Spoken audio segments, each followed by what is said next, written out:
The Children's Book of Christmas by J.C. Dier. Introduction and Compiler's Note. Is there a Santa Claus? This question, addressed to the Sun, New York, received this reply. We take pleasure in answering at once, and thus prominently, the communication below, expressed at the same time our great gratification that its faithful author is numbered among the friends of the Sun. Dear Editor, I am 8 years old. Some of my little friends say there is no Santa Claus. Papa says, if you see it in the sun, it's so. Please tell me the truth. Is there a Santa Claus? Virginia O'Hanlon. Virginia, your little friends are wrong. They have been afflicted by the skepticism of a skeptical age. They do not believe except they see. They think that nothing can be which is not comprehensible by their little minds. All minds, Virginia, whether they be men's or children's, are little. In this great universe of ours, man is a mere insect, an ant in his intellect, as compared with the boundless world about him, as measured by the intelligence capable of grasping the whole of truth and knowledge. Yes, Virginia, there is a Santa Claus. He exists as certainly as love and generosity and devotion exist. And you know that they abound and give to your life its highest beauty and joy. Alas, how dreary would be the world if there were no Santa Claus! It would be as dreary as if there were no Virginias. There would be no childlike faith then, no poetry, no romance, to make tolerable this existence. We should have no enjoyment except in sense and sight. The eternal light with which childhood fills the world would be extinguished. Not believe in Santa Claus? You might as well not believe in fairies. You might get your papa to hire men to watch in all the chimneys on Christmas Eve to catch Santa Claus, but even if they did not see Santa Claus coming down, what would that prove? Nobody sees Santa Claus, but that is no sign that there is no Santa Claus. The most real things in the world are those that neither children nor men can see. Did you ever see fairies dancing on the lawn? Of course not, but that's no proof that they are not there. Nobody can conceive or imagine all the wonders that are unseen and unseeable in the world. You may tear apart the baby's rattle and see what makes the noise inside, but there is a veil covering the unseen world which not the strongest man, nor even the united strength of all the strongest men that ever lived, could tear apart. Only faith, fancy, poetry, love, romance can push aside that curtain and view and picture the supernal beauty and glory beyond. Is it all real? Ah, Virginia, in all this world there is nothing else real and abiding. No Santa Claus? Thank God he lives, and he lives forever. 1,000 years from now, Virginia, nay, 10 times 10,000 years from now, he will continue to make glad the heart of childhood. Frank P. Church. Compiler's Note. Wherever it has been possible, the material used has been quoted in the exact words of the writer. In some cases, omissions have been made of sentences which would be unintelligible because that part of the original book to which they refer is not herein included. In a very few cases, where the books quoted were not written for children, the selections have been condensed and the language simplified. It is hoped that injustice has been done to none. End of Introduction and Compiler's Note.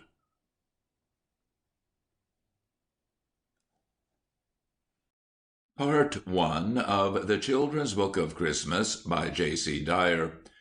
Christmas Greens.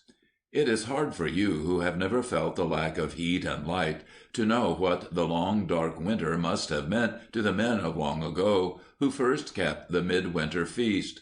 Many of them really believed that as the days grew shorter and shorter, and the nights long and cold, there was danger that the sun might go out altogether, and the whole world die in the darkness. When, late in December, the days began to lengthen, and they saw that the sun was coming back to bring again the flowers and the summer heat, they fancied that a new sun had been born. So then, for gladness, they kept a feast which naturally in later years was changed into a festival in honor of the birth of Christ, the Sun of Righteousness. With the feast itself, some other of their old customs have been handed down to us, and among them is that of bringing into the house in midwinter the boughs of Christmas green. For these faraway folk believed that wood spirits, you know them as brownies, fairies, and elves, were living in the forests outside, and were so sorry to think of them shivering under the snow-laden trees and in damp, icy caves, that they used to place in the corners of their houses great branches of hemlock and balsam fir, that the good little people might creep into the sort of shelters they loved and be warm. And as the heat of the fire brought out the sweet smell of the fir, it seemed to them like a thank you from their friends of the summer woods. Thus they, first of all men, felt the wish to give which is the heart of the Christmas spirit. And soon they began to hang little gifts for their unseen guests upon the green boughs, and to make them bright with the berries of holly and ash. After that, it may be that some night hunter, crouching in the underbrush, looked up to the stars and felt that his tree was incomplete without twinkling lights. However that may be, the custom of trimming the house with evergreens, holly, and lights at Christmas time is an old, old one. I saw 3 ships come sailing in. I saw 3 ships come sailing in on Christmas Day, on Christmas Day. I saw 3 ships come sailing in on Christmas Day in the morning. And what was in those ships all 3 on Christmas Day, on Christmas Day? And what was in those ships all 3 on Christmas Day in the morning? The Virgin Mary and Christ were there on Christmas Day, on Christmas Day. The Virgin Mary and Christ were there on Christmas Day in the morning. Pray, whither sail those ships all 3 on Christmas Day, on Christmas Day? Pray, whither sail those ships all 3 on Christmas Day in the morning? Oh, they sailed into Bethlehem on Christmas Day, on Christmas Day. Oh, they sailed into Bethlehem on Christmas Day in the morning. And all the bells on earth shall ring on Christmas Day, on Christmas Day. And all the bells on earth shall ring on Christmas Day in the morning. And all the angels in heaven shall sing on Christmas Day, on Christmas Day. And all the angels in heaven shall sing on Christmas Day in the morning. And all the souls on earth shall sing on Christmas Day, on Christmas Day. And all the souls on earth shall sing on Christmas Day in the morning. Then let us all rejoice amain on Christmas Day, on Christmas Day. Then let us all rejoice amain on Christmas Day in the morning. The Angels and the Shepherds. Now in the days of Herod, king of Judea, the angel Gabriel was sent from God unto a city in Galilee named Nazareth, unto a virgin whose name was Mary, to whom he said, Hail, thou that art highly favored, the Lord is with thee. Blessed art thou among women. But she was greatly troubled by his greeting, and wondered what such words could mean. Fear not, Mary, for thou hast found favor with God, he said, and went on to tell her of the Son who should be hers, and whom she was to call Jesus. He shall be great, she was told, and shall be called the Son of the Most High. And the Lord God shall give unto him the throne of his father David, and he shall reign over the house of Jacob forever, and of his kingdom there shall be no end. Now it came to pass there went out a decree from Caesar Augustus, that all the world should be enrolled. And all went to enroll themselves, every one in his own city. And Joseph also went up from Galilee out of the city of Nazareth into Judea to the city of David, which is called Bethlehem, because he was of the house of the family of David, to enroll himself with Mary. And it came to pass, while they were there, she brought forth her firstborn son, and she wrapped him in swaddling clothes, and laid him in a manger, because there was no room for them in the inn. And there were shepherds in the same country, abiding in the field, and keeping watch by night over their flock. And an angel of the Lord stood by them, and the glory of the Lord shone round about them, and they were sore afraid. And the angel said unto them, Be not afraid, for behold, I bring you good tidings of great joy, which shall be to all the people. For there is born to you this day in the city of David a Saviour, which is Christ the Lord. And this is the sign unto you: ye shall find a babe wrapped in swaddling clothes, and lying in a manger. And suddenly there was with the angel a multitude of the heavenly host, praising God, and saying, Glory to God in the highest, and on earth peace among men in whom he is well pleased. And it came to pass, when the angels went away from them into heaven, the shepherds said to one another, Let us now go even unto Bethlehem, and see this thing that is come to pass, which the Lord hath made known unto us. And they came with haste, and found both Mary and Joseph, and the babe lying in the manger. And when they saw it, they made known concerning the saying which was spoken to them about this child. And all that heard it wondered at the things which were spoken unto them by the shepherds. But Mary kept all these things, pondering them in her heart. And the shepherds returned, glorifying and praising God for all the things that they had heard and seen, even as it was spoken unto them. And when 8 days were fulfilled, his name was called Jesus. While shepherds watched. While shepherds watched their flocks by night, all seated on the ground, the angel of the Lord came down, and glory shone around. Fear not, said he, for mighty dread had seized their troubled mind. Glad tidings of great joy I bring to you and all mankind. To you in David's town this day is born of David's line the Saviour, who is Christ the Lord, and this shall be the sign. The heavenly babe you there shall find, to human view displayed, all meanly wrapped in swathing bands, and in a manger laid.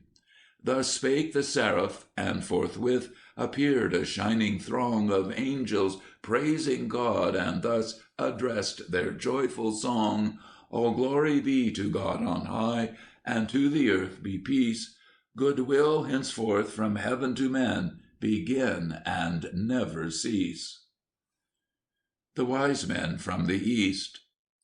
Now, when Jesus was born, behold, wise men from the east came to Jerusalem, saying, Where is he that is born King of the Jews? For we saw his star in the east, and are come to worship him.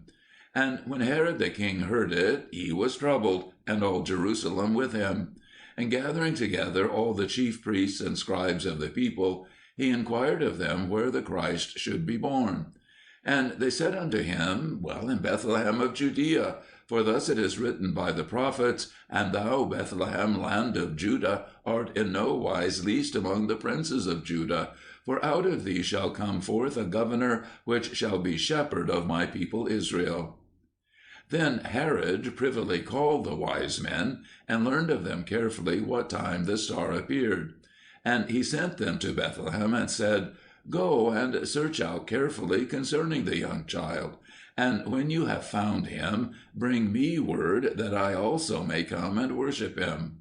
And they, having heard the king, went their way. And lo, the star which they saw in the east went before them, till it came and stood over where the young child was. And when they saw the star, they rejoiced with exceeding great joy. And they came into the house, and saw the young child with Mary his mother, and they fell down and worshipped him. And opening their treasures, they offered unto him gifts, gold, and frankincense, and myrrh. And being warned of God in a dream that they should not return to Herod, they departed into their own country another way. Now when they were departed, behold, an angel of the Lord appeared to Joseph in a dream, saying, Arise, and take the young child and his mother, and flee into Egypt, and be thou there until I tell thee, for Herod will seek the young child to destroy him. And he arose and took the young child and his mother by night, and departed into Egypt, and was there until the death of Herod. Then Herod, when he saw that he was mocked of the wise men, was exceeding wroth, and sent forth and slew all the male children that were in Bethlehem, and in all the borders thereof, from 2 years old and under, according to the time which he had carefully learned of the wise men. Then was fulfilled that which was spoken by Jeremiah the prophet, saying, A voice was heard in Ramah, weeping and great mourning, Rachel weeping for her children, and she would not be comforted, because they were not. But when Herod was dead, behold, an angel of the Lord appeared in a dream to Joseph in Egypt, saying, Arise, and take the young child and his mother, and go into the land of Israel, for they are dead that sought the young child's life. And he arose and took the young child and his mother, and came into the land of Israel.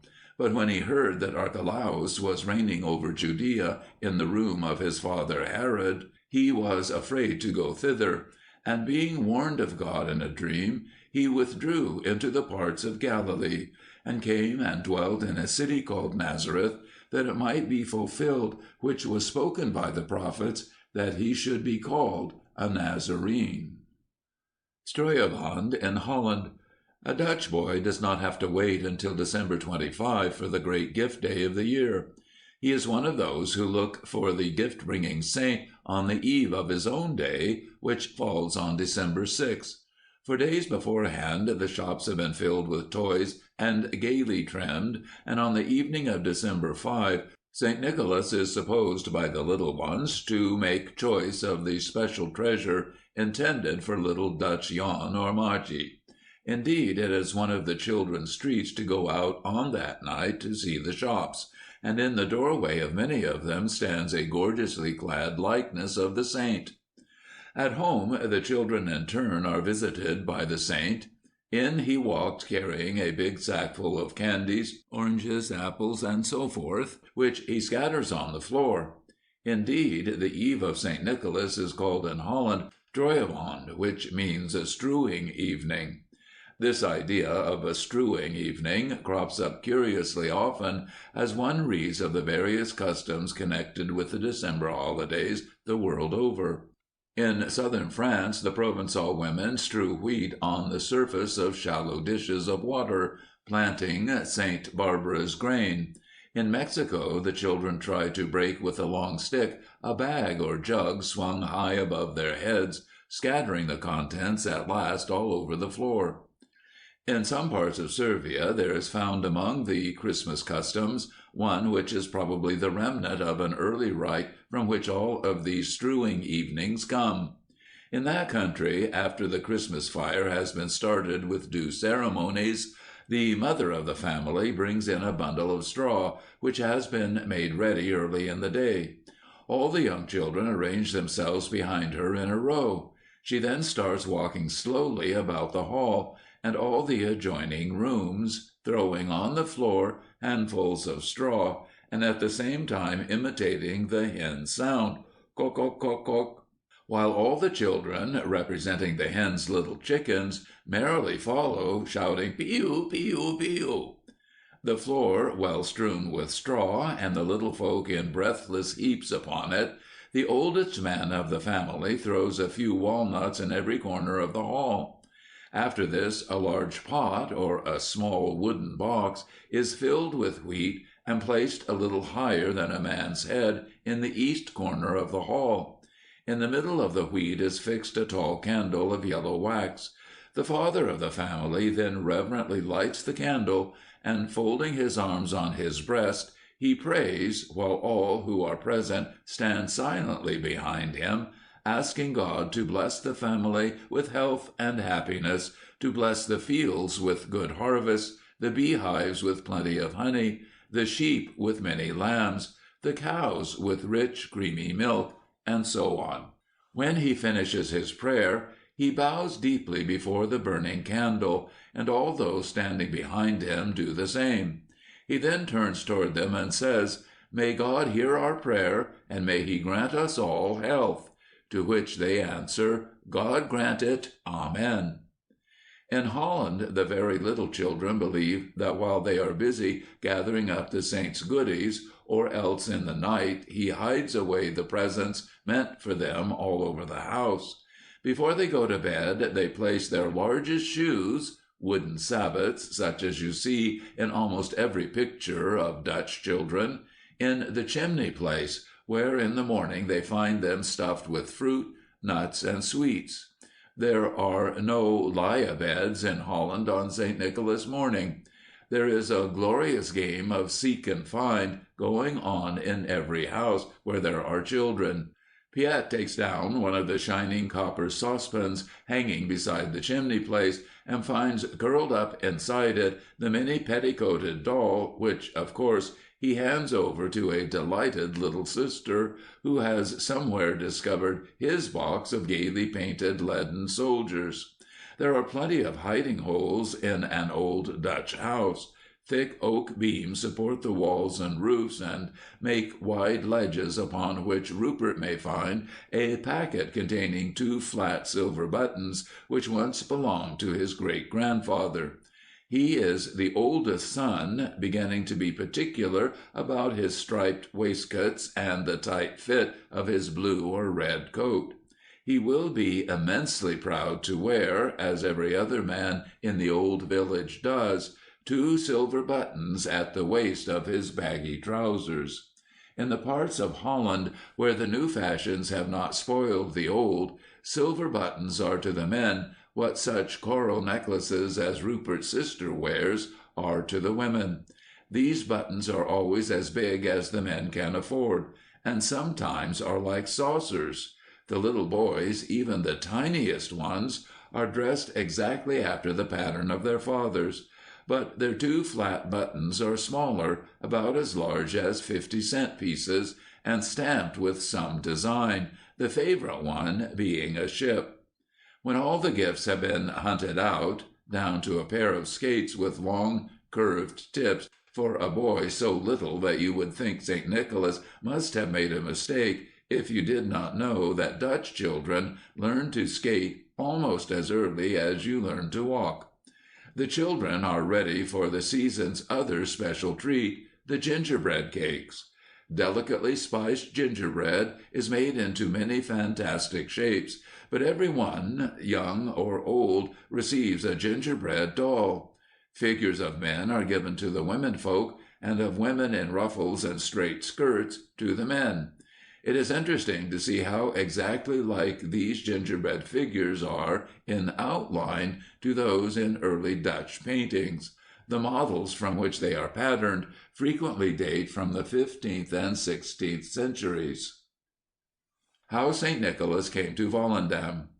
One winter I was staying with my husband at the little fishing village of Volendam, and we wished that the little Volendammers, who are all very poor, would for once have a splendid St. Nicholas.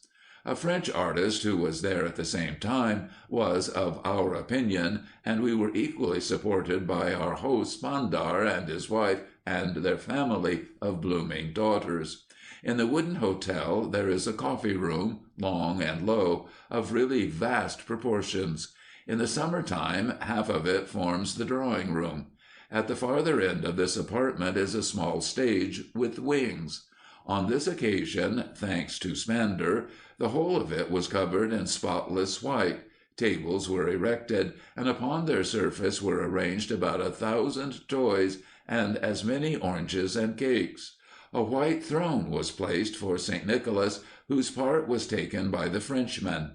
He wore a long white woolen robe falling over a purple silk underdress, a cape of costly old yellow brocade, and a gorgeous jeweled mitre, and he was made venerable by long white hair and beard. The dress of the black slave, whose part was taken by my husband, was equally correct and effective, a long, tight-fitting garment of green velvet, showing a white robe underneath. An orange silk turban was wound round the black locks of a disguising wig, and lit up his cork black face.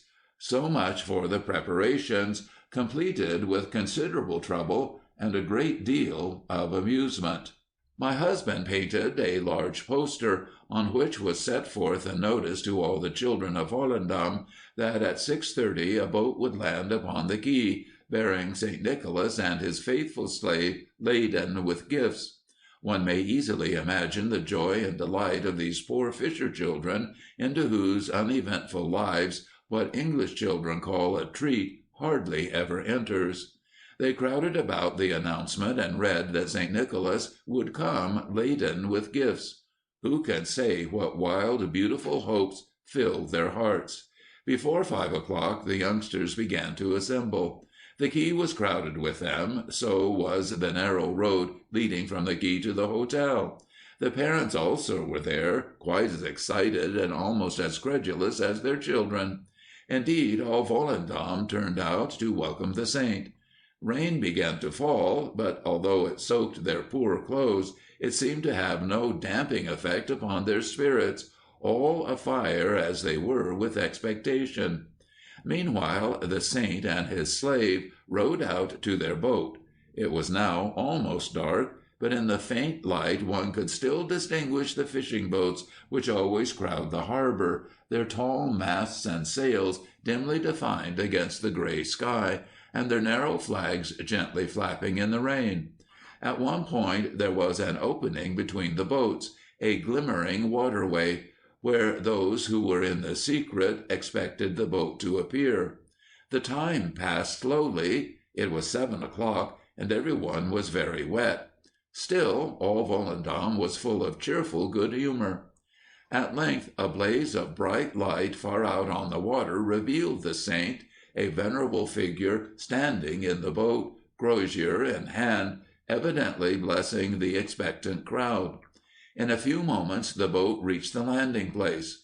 With blare of trumpets, and by the light of the torches, a procession was formed.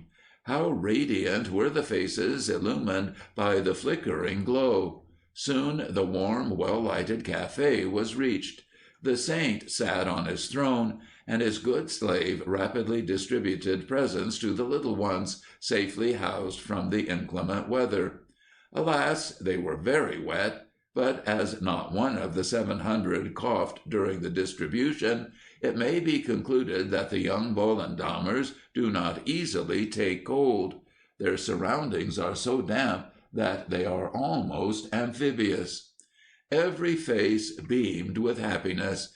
The genial St. Nicholas and his hard-worked slave, the Spandauer family, all helping vigorously, the 3 fine, tall Volendammers, who in their yellow scarves of office kept order so gently and gaily, down to the very youngest child, all the faces were sweet and patient and aglow with the pleasure either of giving or receiving.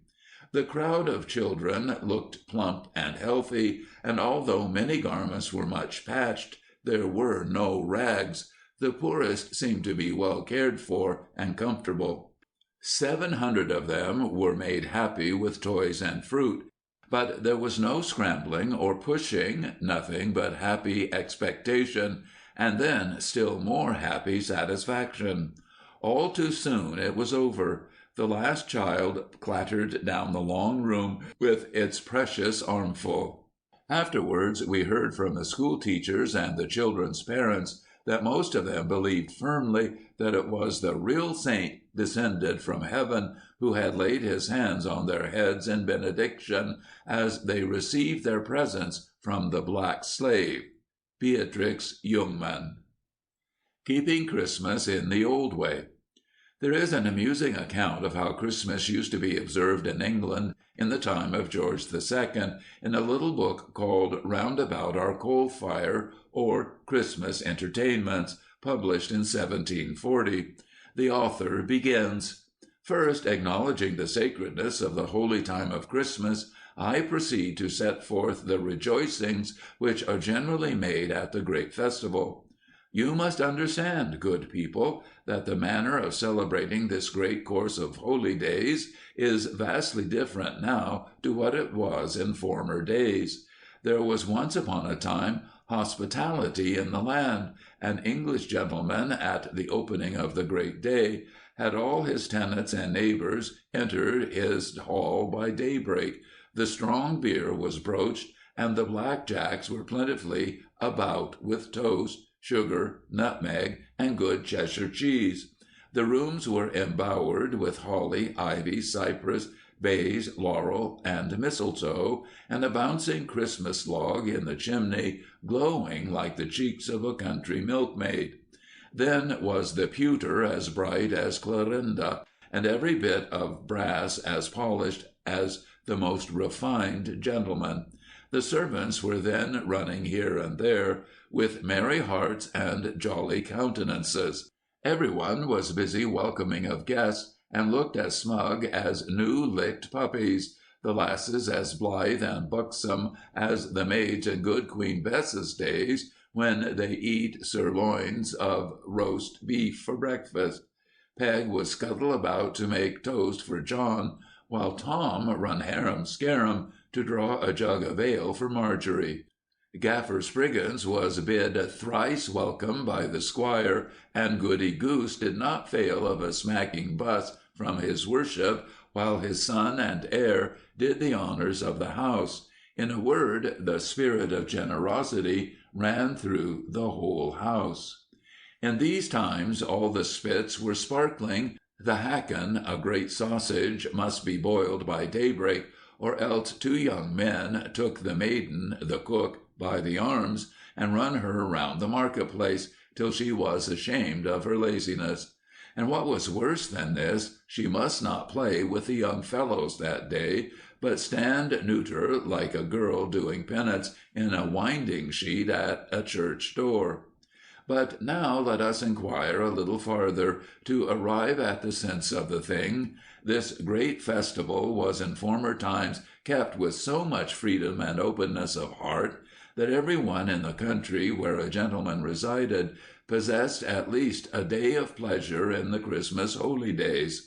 The tables were all spread from the first to the last, the sirloins of beef, the minced pies, the plum porridges, the capons, turkeys, geese, and plum puddings were all brought upon the board, and all those who had sharp stomachs and sharp knives eat heartily and were welcome, which give rise to the proverb, "Merry in the hall, when beards wag all."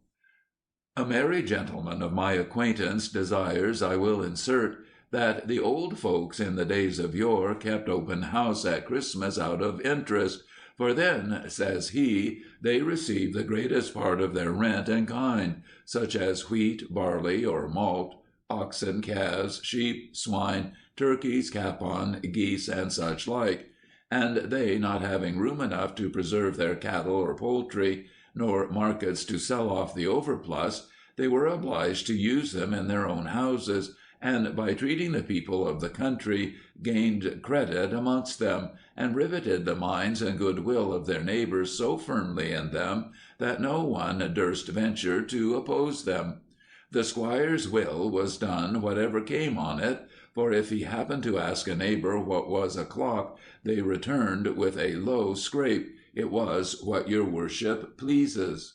The dancing and singing of the benchers in the great inns of the court in Christmas is, in some sort, founded upon interest, for they hold, as I am informed, some privilege by dancing about the fire in the middle of their hall, and singing the song of "Round about our coal fire," and so forth.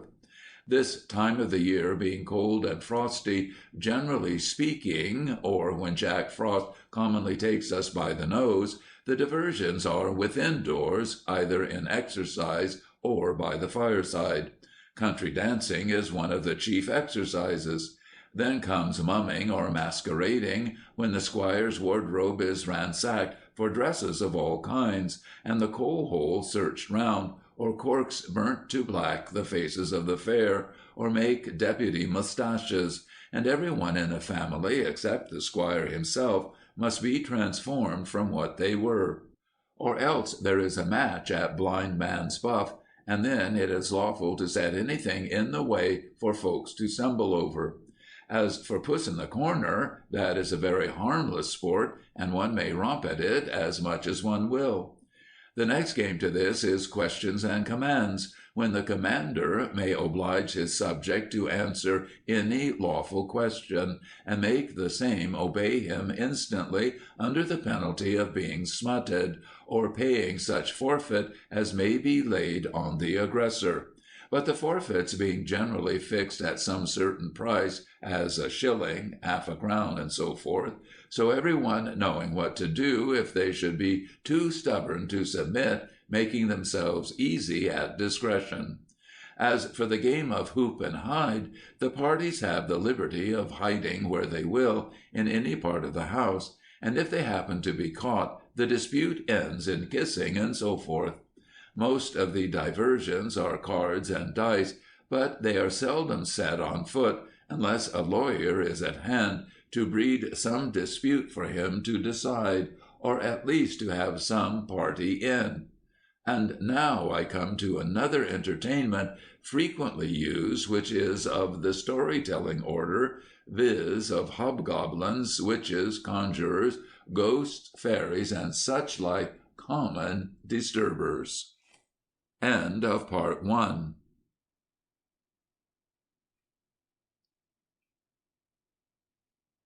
Part 2 of The Children's Book of Christmas by J.C. Dier.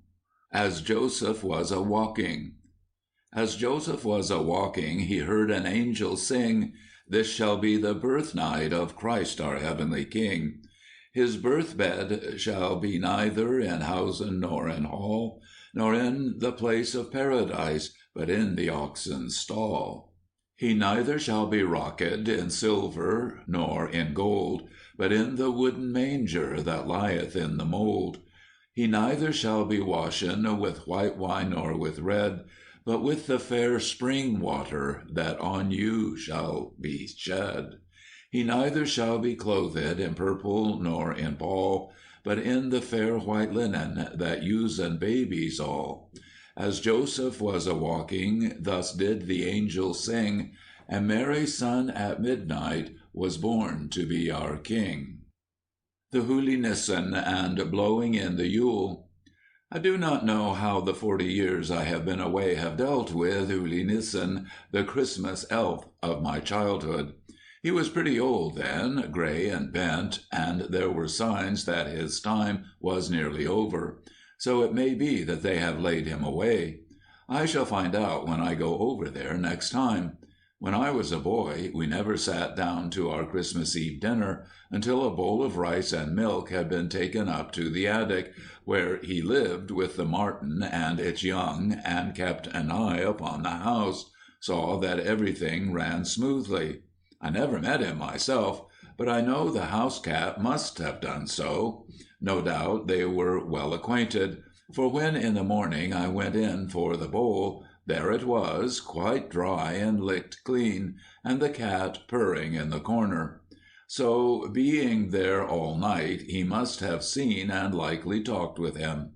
The Nis was of the family, as you see, very much of it, and certainly not to be classed with the cattle. Yet they were his special concern. He kept them quiet, and saw to it, when the stableman forgot, that they were properly bedded and cleaned and fed.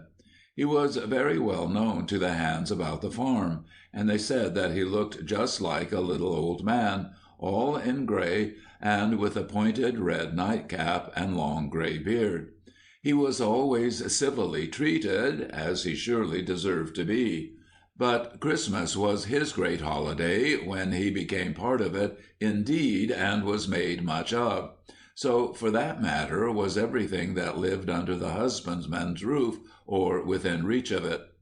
Blowing in the Yule from the grim old tower that had stood 800 years against the blasts of the North Sea, was one of the customs of the old town that abide, that I know. At sun-up, while yet the people were at breakfast, the town band climbed the many steep ladders to the top of the tower, and up there, in fair weather or foul, and sometimes it blew great guns from the wintry sea, they played 4 old hymns, one to each corner of the compass, so that no one was forgotten. They always began with Luther's sturdy challenge, "A mighty fortress is our God," while down below we listened devoutly. There was something both weird and beautiful about those far-away strains in the early morning light of the northern winter, something that was not of earth, and that suggested, to my child's imagination, the angels' song on far Judean hills. Even now, after all these years, the memory of it does that. Christmas Eve in Merry England. On Christmas Eve the bells are rung, on Christmas Eve the Mass was sung. That only night in all the year saw the stolid priest the chalice rear. The damsel donned her kirtle sheen, the hall was dressed with holly green. Forth to the wood did merry men go, to gather in the mistletoe. Then opened wide the baron's hall, to vassal, tenant, serf, and all. Power laid his rod of rule aside, and ceremony doffed his pride. Dier, with roses in his shoes, that night might village partner choose. The lord, underrogating, share the vulgar game of post and pair.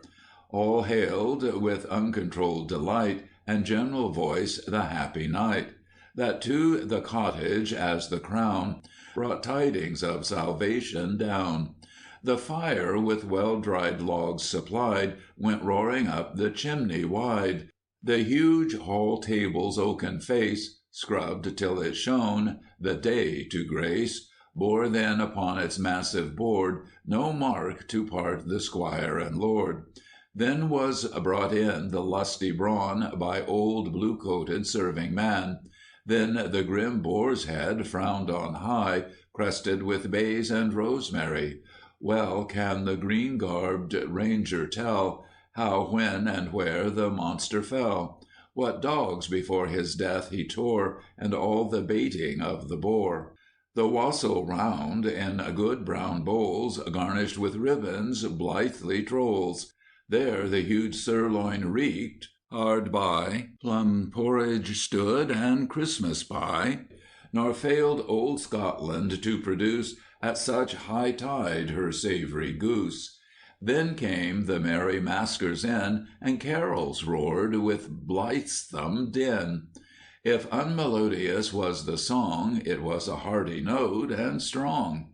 Who lists may in their mumming see traces of ancient mystery. White shirts supplied the masquerade, and smutted cheeks the visors made. But oh, what maskers richly dight can boast of bosoms half so light? England was merry England when old Christmas brought his sports again. When Christmas was not merry. Christmas was not always Merry Christmas in Old England, for at one time a strong effort was made to do away with the holiday entirely, after some of the older ways of celebrating the season had become too boisterous for decent God-fearing people. At this season, says old Dr. Stubbs, all the wild heads of the parish flocking together choose them a grand captain of mischief, whom they crown with great solemnity and the title of Lord of Misrule, who chooseth as many as he will to guard his noble person.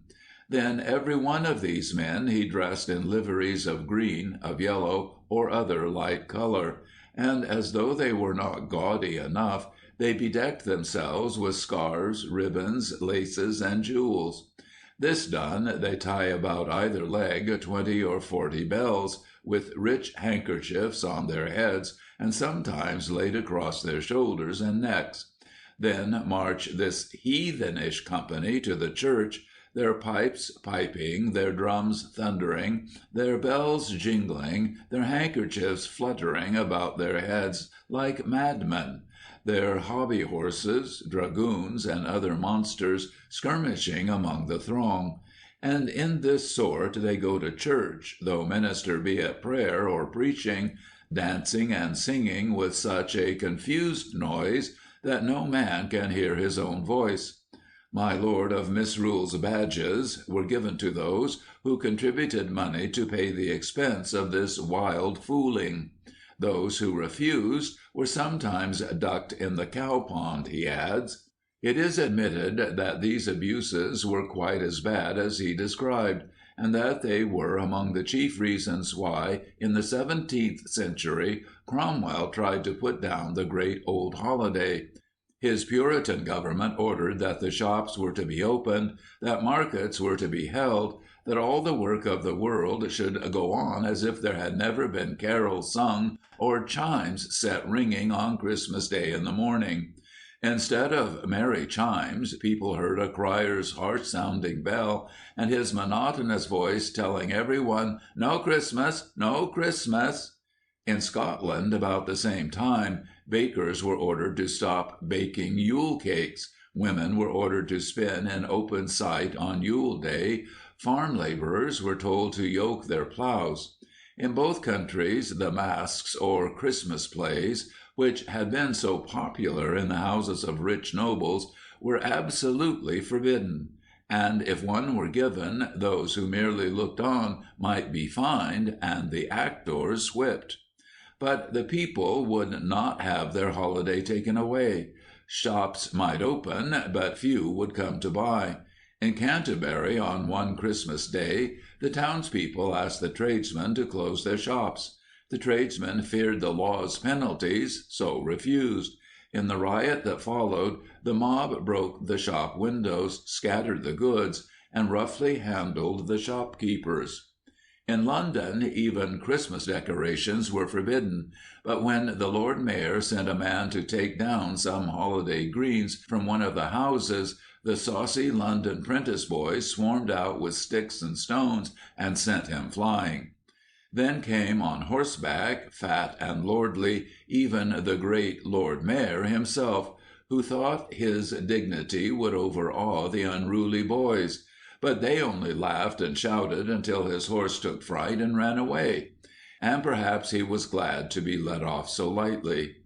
Even where the people dared not openly fight the new laws, they did not obey them more than they could help. Spinning wheels were idle because there was no flax, and ploughs were gone to be mended on Christmas Day in many an English village, until after the death of Cromwell, when the holiday came to its own again in merry England.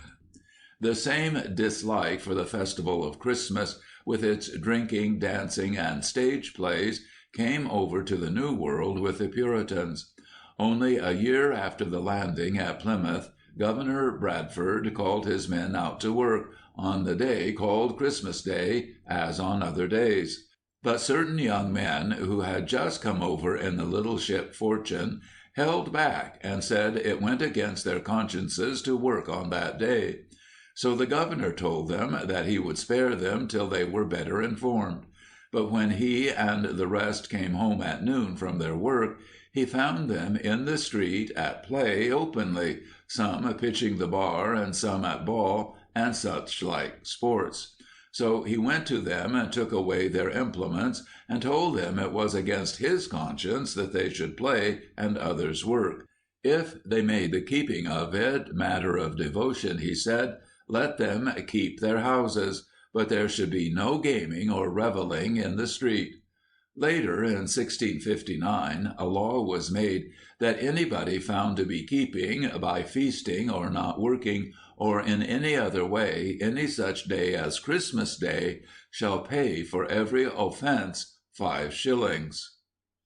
Going home for Christmas. In the course of a December tour in Yorkshire, I rode for a long distance in one of the public coaches on the day preceding Christmas. The coach was crowded, both inside and out, with passengers who by their talk seemed principally bound to the mansions of relations or friends to eat the Christmas dinner. It was loaded also with hampers of game, and baskets and boxes of delicacies, and hares hung dangling their long ears about the coachman's box, presents from distant friends for the impending feast. I had 3 fine rosy-cheeked schoolboys for my fellow passengers inside, full of the buxom health and manly spirit which I have observed in the children of this country. They were returning home for the holidays in high glee, and promising themselves a world of enjoyment. It was delightful to hear the gigantic plans of pleasure of the little rogues, and the impractical feats they were to perform during their 6 weeks' emancipation from the abhorred thraldom of book, birch, and pedagogue. They were full of anticipations of the meeting with the family and household, down to the very cat and dog, and of the joy they were to give their little sisters by the presents with which their pockets were crammed.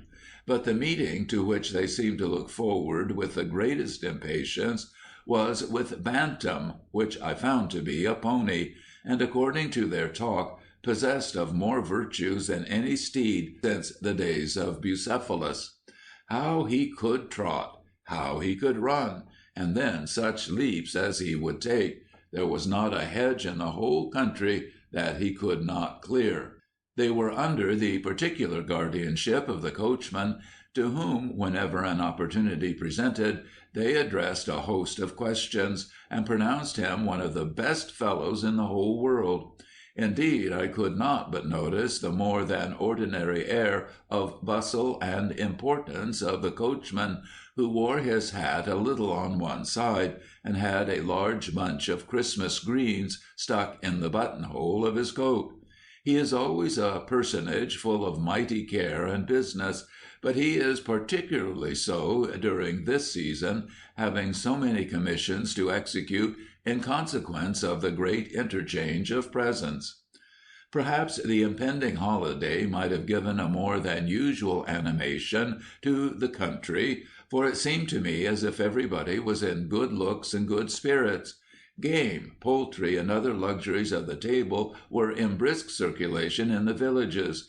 The grocers', butchers', and fruiterers' shops were thronged with customers. The housewives were stirring briskly about, putting their dwellings in order, and the glossy branches of holly with their bright red berries began to appear at the windows.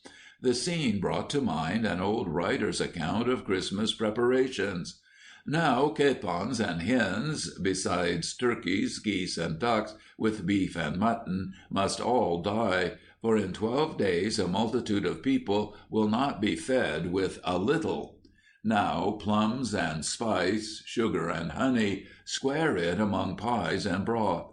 Now or never must music be in tune, for the youth must dance and sing to get them a heat, while the aged sit by the fire. The country maid leaves half her market, and must be sent again if she forgets a pack of cards on Christmas Eve. Great is the contention of holly and ivy, whether master or dame wears the breeches. Dice and cards benefit the butler, and if the cook do not lack wit, he will sweetly lick his fingers. I was roused from this fit of luxurious meditation by a shout from my little traveling companions. They had been looking out of the coach windows for the last few miles, recognizing every tree and cottage as they approached home, and now there was a general burst of joy. "There's John, and there's old Carlo, and there's Bantam!" cried the happy little rogues, clapping their hands. At the end of a lane there was an old sober-looking servant in livery waiting for them. He was accompanied by a superannuated pointer, and by the redoubtable Bantam, a little old rat of a pony, with a shaggy mane and long rusty tail, who stood dozing quietly by the roadside, little dreaming of the bustling times that awaited him. I was pleased to see the fondness with which the little fellows leaped about the steady old footman, and hugged the pointer, who wriggled his whole body for joy. But Bantam was the great object of interest. All wanted to mount at once, and it was with some difficulty that John arranged that they should ride by turns, and the eldest should ride first. Off they set at last, one on the pony, with the dog bounding and barking before him, and the others holding John's hands, both talking at once, and overpowering him by questions about home and with school anecdotes. I looked after them with a feeling in which I do not know whether pleasure or melancholy predominated, for I was reminded of those days when, like them, I had neither known care nor sorrow, and a holiday was the summit of earthly felicity. We stopped a few moments afterwards to water the horses, and on resuming our route a turn of the road brought us in sight of a neat country seat. I could just distinguish the forms of a lady and two young girls in the portico, and I saw my little comrades, with Bantam, Carlo, and old John, trooping along the carriage road. I leaned out of the coach window in hopes of witnessing the happy meeting, but a grove of trees shut it from my sight. God rest you merry, gentlemen. God rest you merry, gentlemen, let nothing you dismay, for Jesus Christ our Savior was born upon this day, to save us all from Satan's power when we were gone astray. O tidings of comfort and joy, for Jesus Christ our Savior was born on Christmas Day. In Bethlehem in Jewry this blessed babe was born, and laid within a manger upon this blessed morn, the which his mother Mary nothing did take in scorn. From God our heavenly Father a blessed angel came, and unto certain shepherds brought tidings of the same, how that in Bethlehem was born the Son of God by name. The shepherds at those tidings rejoiced much in mind, and left their flocks a feeding in tempest, storm, and wind, and went to Bethlehem straightway this blessed babe to find. But when to Bethlehem they came, where as this infant lay, they found him in a manger, where oxen feed on hay. His mother Mary kneeling unto the Lord did pray. Now to the Lord sing praises, all you within this place, and with true love and brotherhood each other now embrace. This holy tide of Christmas all others doth deface. O tidings of comfort and joy, for Jesus Christ our Savior was born on Christmas Day. The date of Russia's Christmastide. Real winter in Russia is supposed to start on the feast of St. Nicholas, of which the date, written in Russian style, is December 6/19. The first figure gives the date of the month as it is known in Russia and Greece. The second, the date according to the calendar in use in all other civilized countries. The calendar, which was brought into use by Julius Caesar, and was carried all over the then known world by the Romans, aimed to measure the year by the time it takes the earth to move once round the sun. His Egyptian astronomer figured that this required 365 1/4 days, so the practice was begun of having 3 years of 365 days, followed by a leap year, to which an extra day is given. As a matter of fact, the length of the average year is not exactly 365 1/4 days. To be sure, that is only 11 1/4 seconds or so out of the way, and this may seem a very small matter out of a whole year. But what happens is that every 128 years or so, the calendar of Julius Caesar, or the Julian calendar, as it is called, gets a day behind. By the year 1582, when Gregory XIII was pope, the calendar was 10 days slow. So Pope Gregory issued an order that the year was to take a new start, and that thereafter 3 leap years out of every 4 centuries should be omitted, which keeps the calendar very nearly correct. But though Pope Gregory might decree, it did not follow that everyone would obey at once. The ignorant thought that by the change of date they were losing 10 days of time, and of course of wages. After some confusion, all the Roman Catholic countries obeyed. England, being a Protestant country, ignored Pope Gregory's commands. But it could not so easily dismiss the knowledge of its own astronomers that the Gregorian calendar, as it was called, is nearer the truth than the Julian. In 1752, therefore, the date of the day of the year was changed by an Act of Parliament. The day after September 3 was to be called September 14, which it would have been if the calendar had not been slow. And naturally, the change was also made in America, to which the new style had been brought already by French and Spanish settlers from Catholic countries. There were always hot jealousies between the Eastern Church, ruled from Constantinople, and the Western, ruled from Rome. The Eastern or Greek churches refused to change their calendar on the order of a Latin pope, and to this day retain the old style, the Julian dates. This is why their Christmas follows our 12th day, for by this time their calendar is 13 days behind the Gregorian. But to avoid confusion, the double date is very generally in use. During the time between the day of St. Nicholas and Christmas, it seems as if half Russia streams out upon the ice of the river Neva in St. Petersburg. All through the summer the boats come and go, bringing food, fuel, building materials, everything the city needs, from the interior. But the river is frozen for 6 months of the year, and in those months it is used as if it were public land. St. Petersburg is a very gay capital in winter, when the wealthier Russian nobles have left their country estates and come down to exchange visits, to give balls, or go dashing about in gay sleighs to join the sleighing or skating contests for which a part of the frozen river is reserved. All around the cleared spaces on the ice, merchants have set up temporary booths.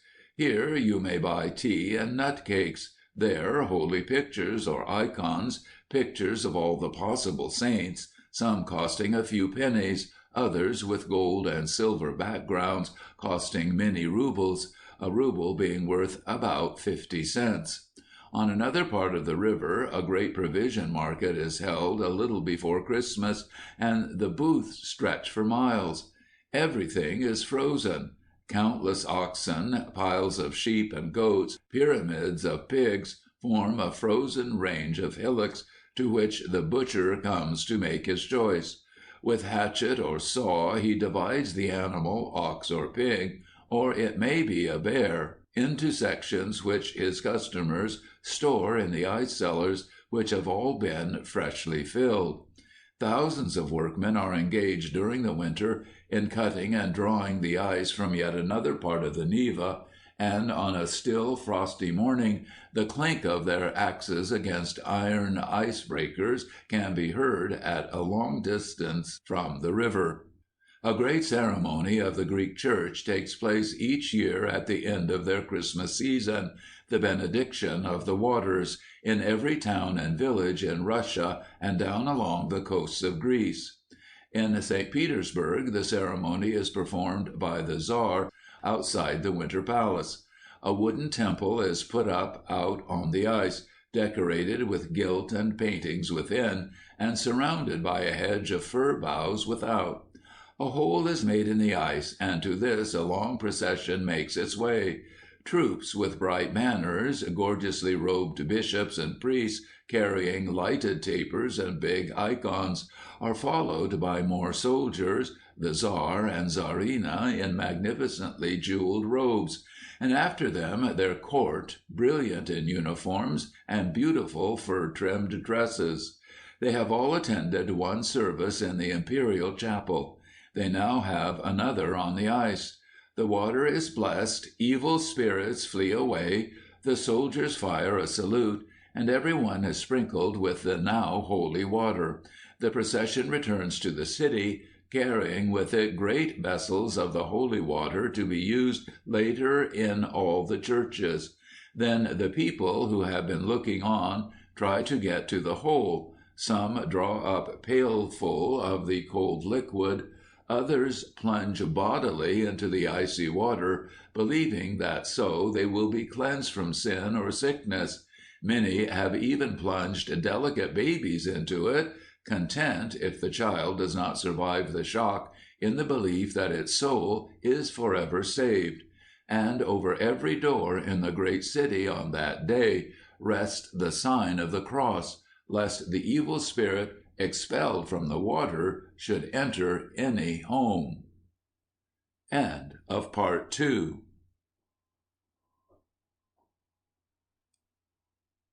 Part 3 of The Children's Book of Christmas by J.C. Dier. St. Barbara's Grain. Only in the south of France, they say, is to be found the custom of planting St. Barbara's grain on the 4th of December. Earthenware dishes an inch or two in depth are half filled with water, on the surface of which wheat is scattered, or the small flattened seeds of the lentil, a leafy stemmed plant whose honey-laden blossoms will, later in the year, draw swarms of golden bees to the fields where it is planted.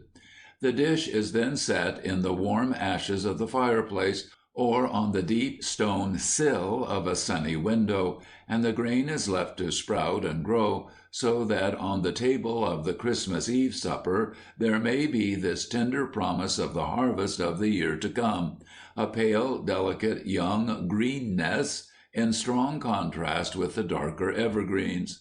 The bent old grand-mère by the hearth will tell you that as the growth is thick and sturdy, or scattered and thin, so will be the later harvest of grain or honey.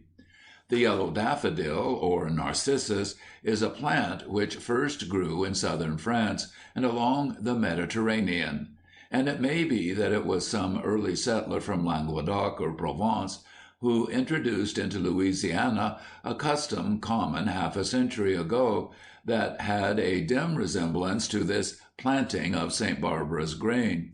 The daffodil bulbs were planted in shallow earthenware dishes on the eve of All Saints, and set for 3 weeks in the warm dark, and later in the sun. The older Creoles foretold a fruitful year, if the flower bud were well formed, by St. Barbara's Day. Before the Paling of the Stars. Before the paling of the stars, before the winter storm, before the earliest cockcrow, Jesus Christ was born. Born in a stable, cradled in a manger, in the world his hands had made, born a stranger. Priest and king lay fast asleep in Jerusalem, young and old lay fast asleep in crowded Bethlehem. Saint and angel, ox and ass, kept a watch together before the Christmas daybreak in the winter weather. Jesus on his mother's breast, in the stable cold, spotless Lamb of God was he, shepherd of the fold. Let us kneel with Mary Maid, with Joseph bent and hoary, with saint and angel, ox and ash, to hail the King of glory. A Midnight Mass in France. The great time for making gifts in France is the Jour de l'An, the day of the year, our New Year's Day, when there is a great exchange of cards, good wishes, visits, and presents. On Christmas Eve, everything else used to pale before the exciting adventure of going to the church at midnight. After church came the Grand Supper, a family gathering from which the children were sent to bed long before they were ready to go, comforting themselves as they climbed the stair by asking each other, "What do you think Petit Noël will put in your shoe?" But they were always too sleepy to lie awake long enough to see whose hand it was that dropped into each little shoe under the mantelpiece a few goodies or bits of silver coin. Sometimes one was guiltily afraid that a black record of naughtiness deserved the disgracing gift of a few pebbles. But then, surely Petit Jesus was forgiving, and next year one would be very good. Yes, of a certainty, most good. Earlier in the evening, the children had been allowed to play any game they liked, however noisy, quite up to 11 o'clock, which was unusual enough by itself.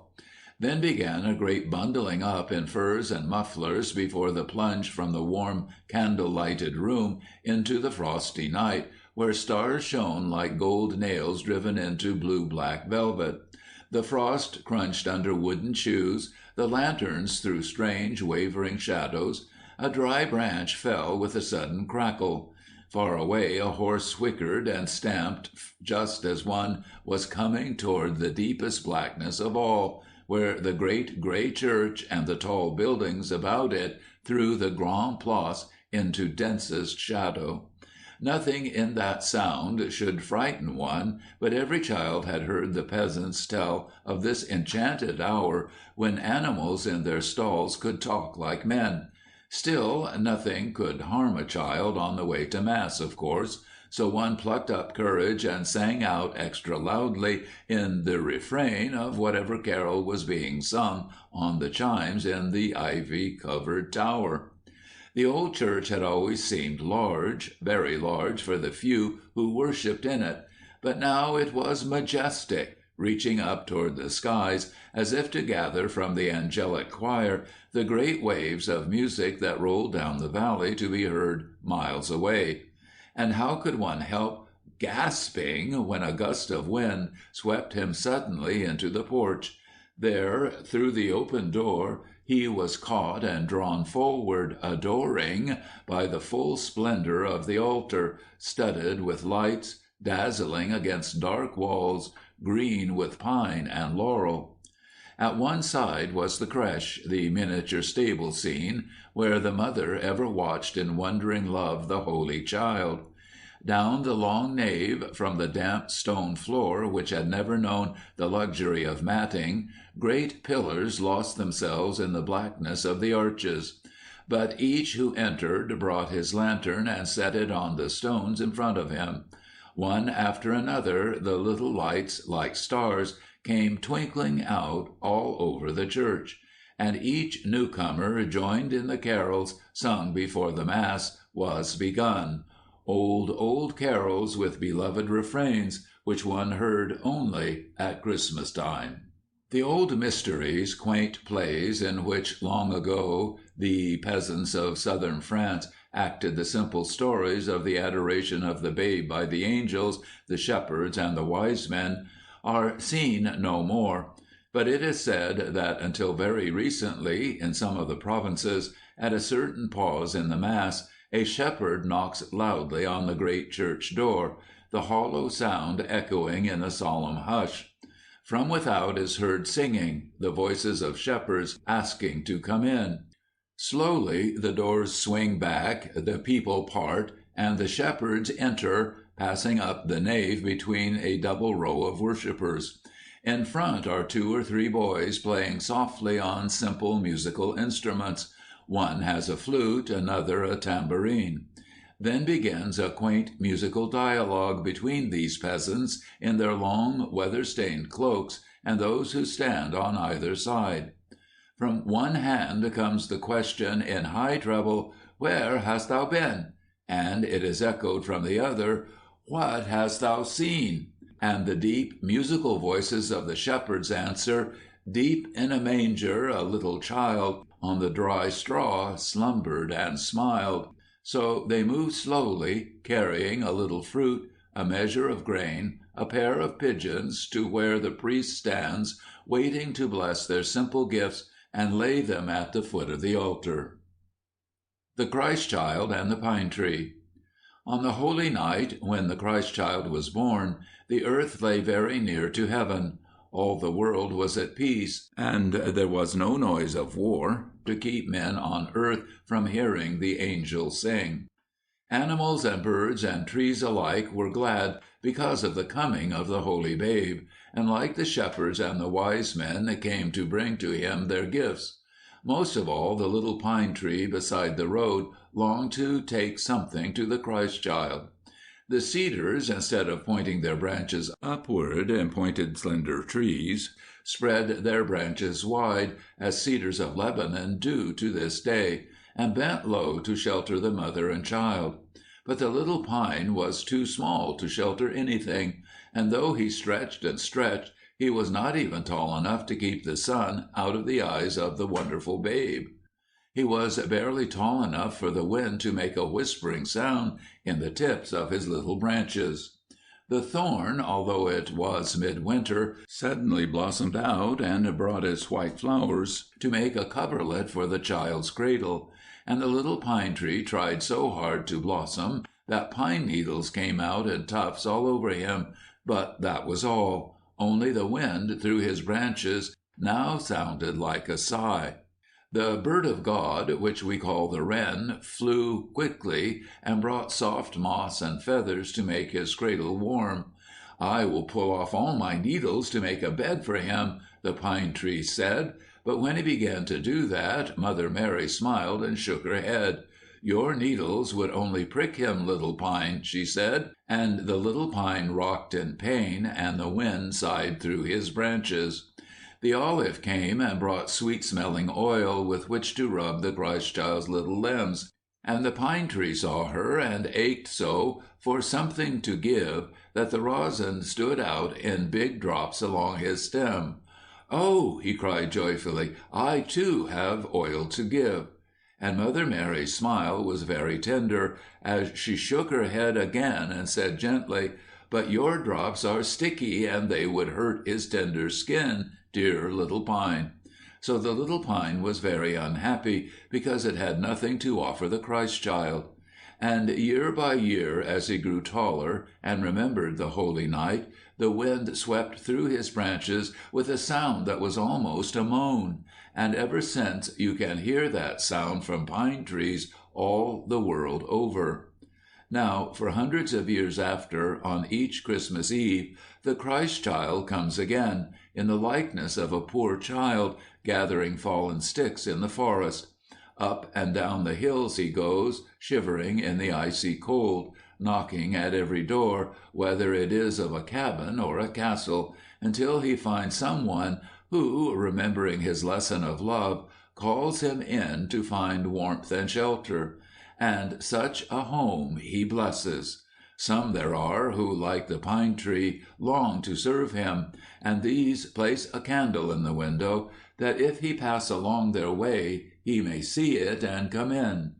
But one night there was no door open, and as he walked wearily through the pine wood, the wind shrieked through the trees bending before him. Then the Christ child turned aside and crept under the low branches of a pine tree, which was large enough now to shelter him, and the moss lifted itself from the snow to make a soft bed for the tired child. And the pine tree, drawing its branches close above him, was so happy that tears of joy ran down his branches, and freezing hung in slender icicles. And as the first red rays of the sun on Christmas morning shone upon them, they glittered like the candles on your Christmas tree, and the Christ child opened his eyes and smiled. A birthday gift. What can I give him, poor as I am? If I were a shepherd, I would bring a lamb. If I were a wise man, I would do my part. Yet what I can give him, give my heart. The Christmas Fire in Servia. Servia is one of the countries in which the old customs have lasted longest. They began in the times when men looked forward longingly to the days in which the sun, having gone far enough into the snowy plains of the winter, turns back towards the green fields of summer. The celebration begins on the day before Christmas, which the older Servian songs call the Day of the Old Badinjak.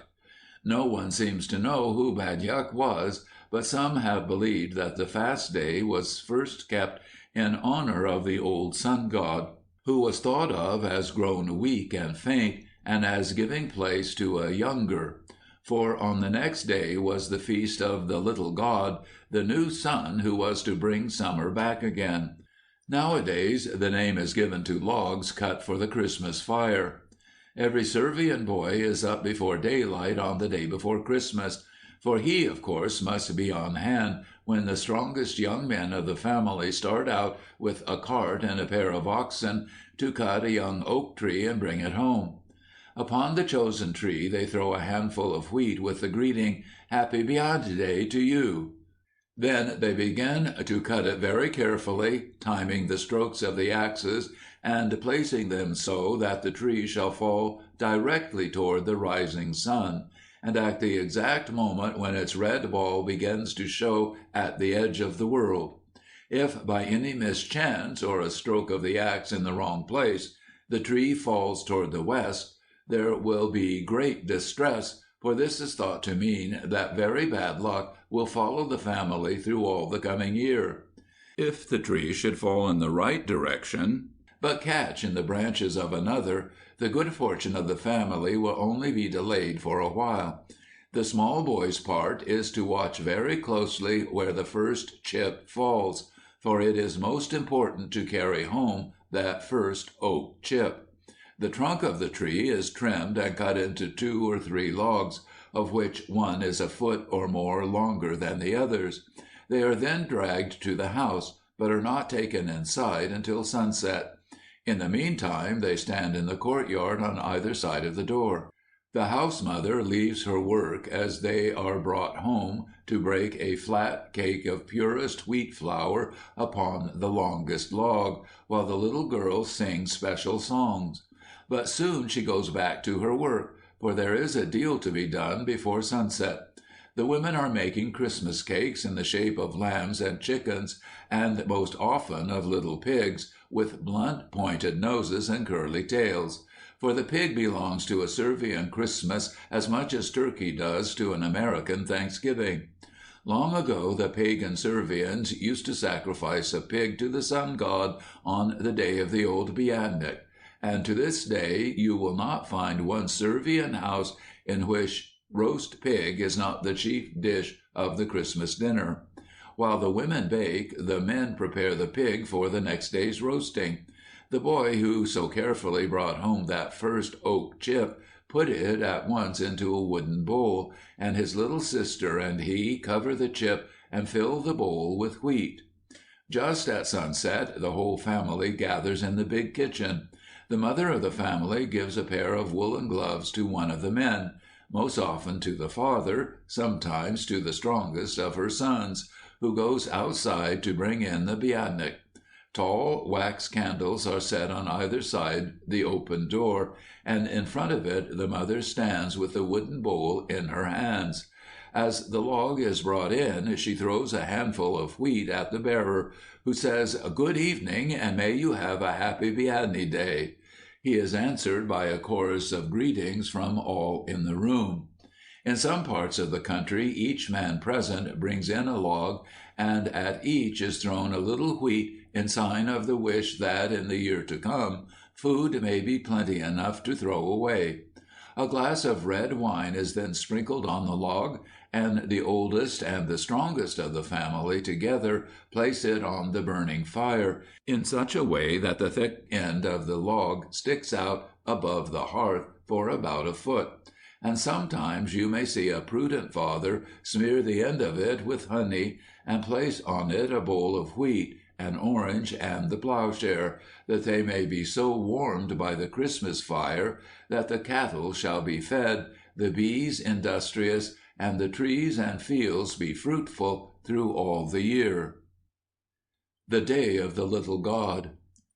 There is so little sleep for the Servian peasant on a Christmas morning that very few, except the old and the babies, go to bed at all on the night before, the Day of the Little God, as it is called.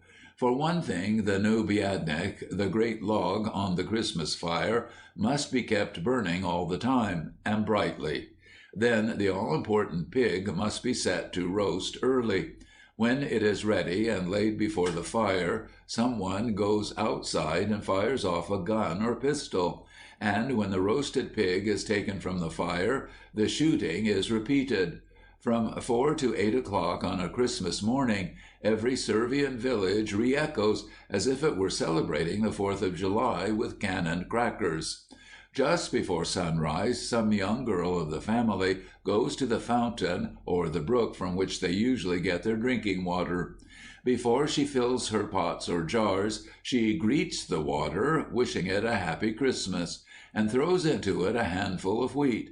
The first cupfuls of water drawn are put into a special jar and are used to make the chestnutza, the Christmas cake, which is to be divided into a piece for each member of the family, present or absent.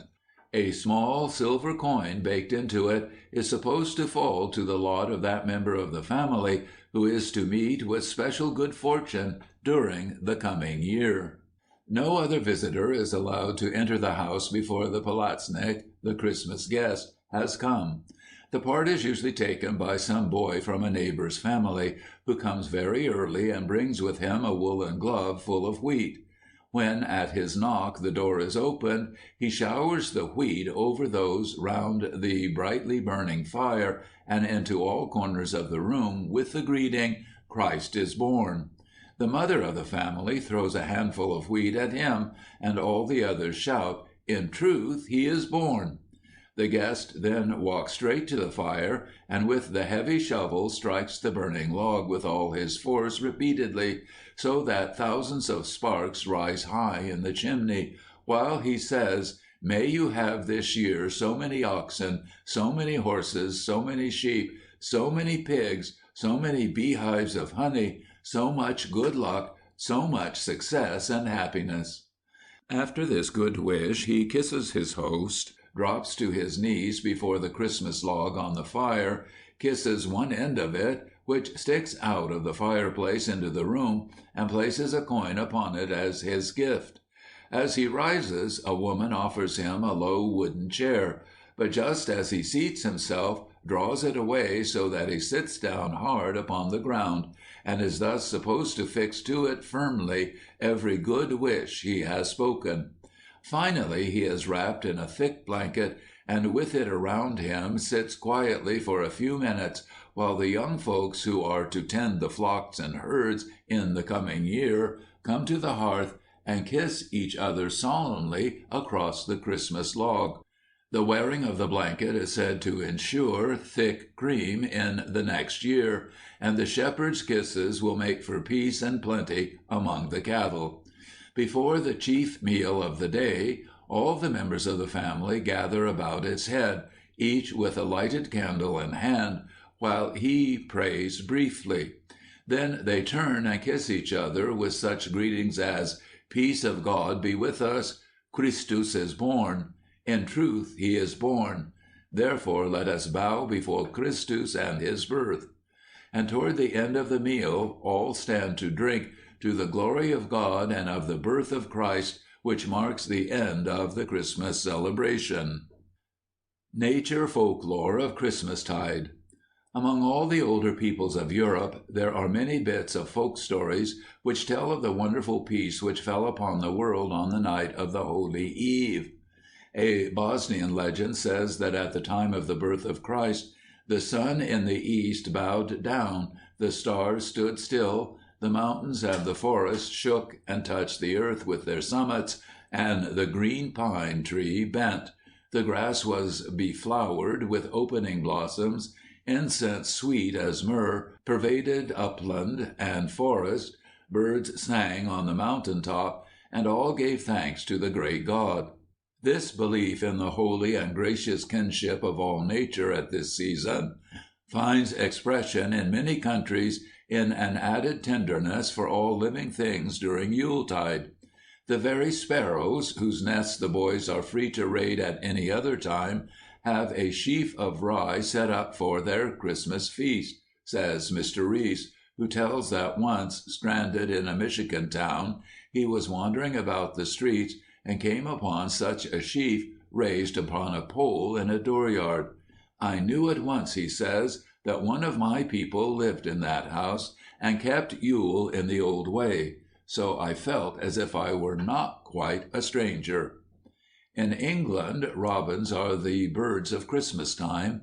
An old legend has it that on the day of Christ's suffering, the robin fluttered beside him, and in trying to pluck thorns from his crown, stained its breast crimson.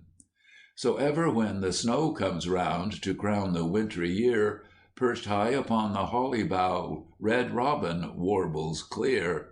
No other songster on the spray at Christmas time is heard, but when the Saviour's birth we keep, we hear the Saviour's bird. The Spanish show special kindness at this time to any ass or cow, believing that on Holy Night they breathed upon the Christ child to keep him warm. Many other quaint old beliefs used to be common about how the animals act at Christmas time. From North Canada comes the Indian saying that on the Holy Night the deer will kneel and look up to the Great Spirit, but that whoever spies upon them will have stiffness in his knees for all the year to come. In the German Alps it was believed that animals have the gift of speech on Christmas Eve, but that he who listens will surely hear them foretell some evil for the listener.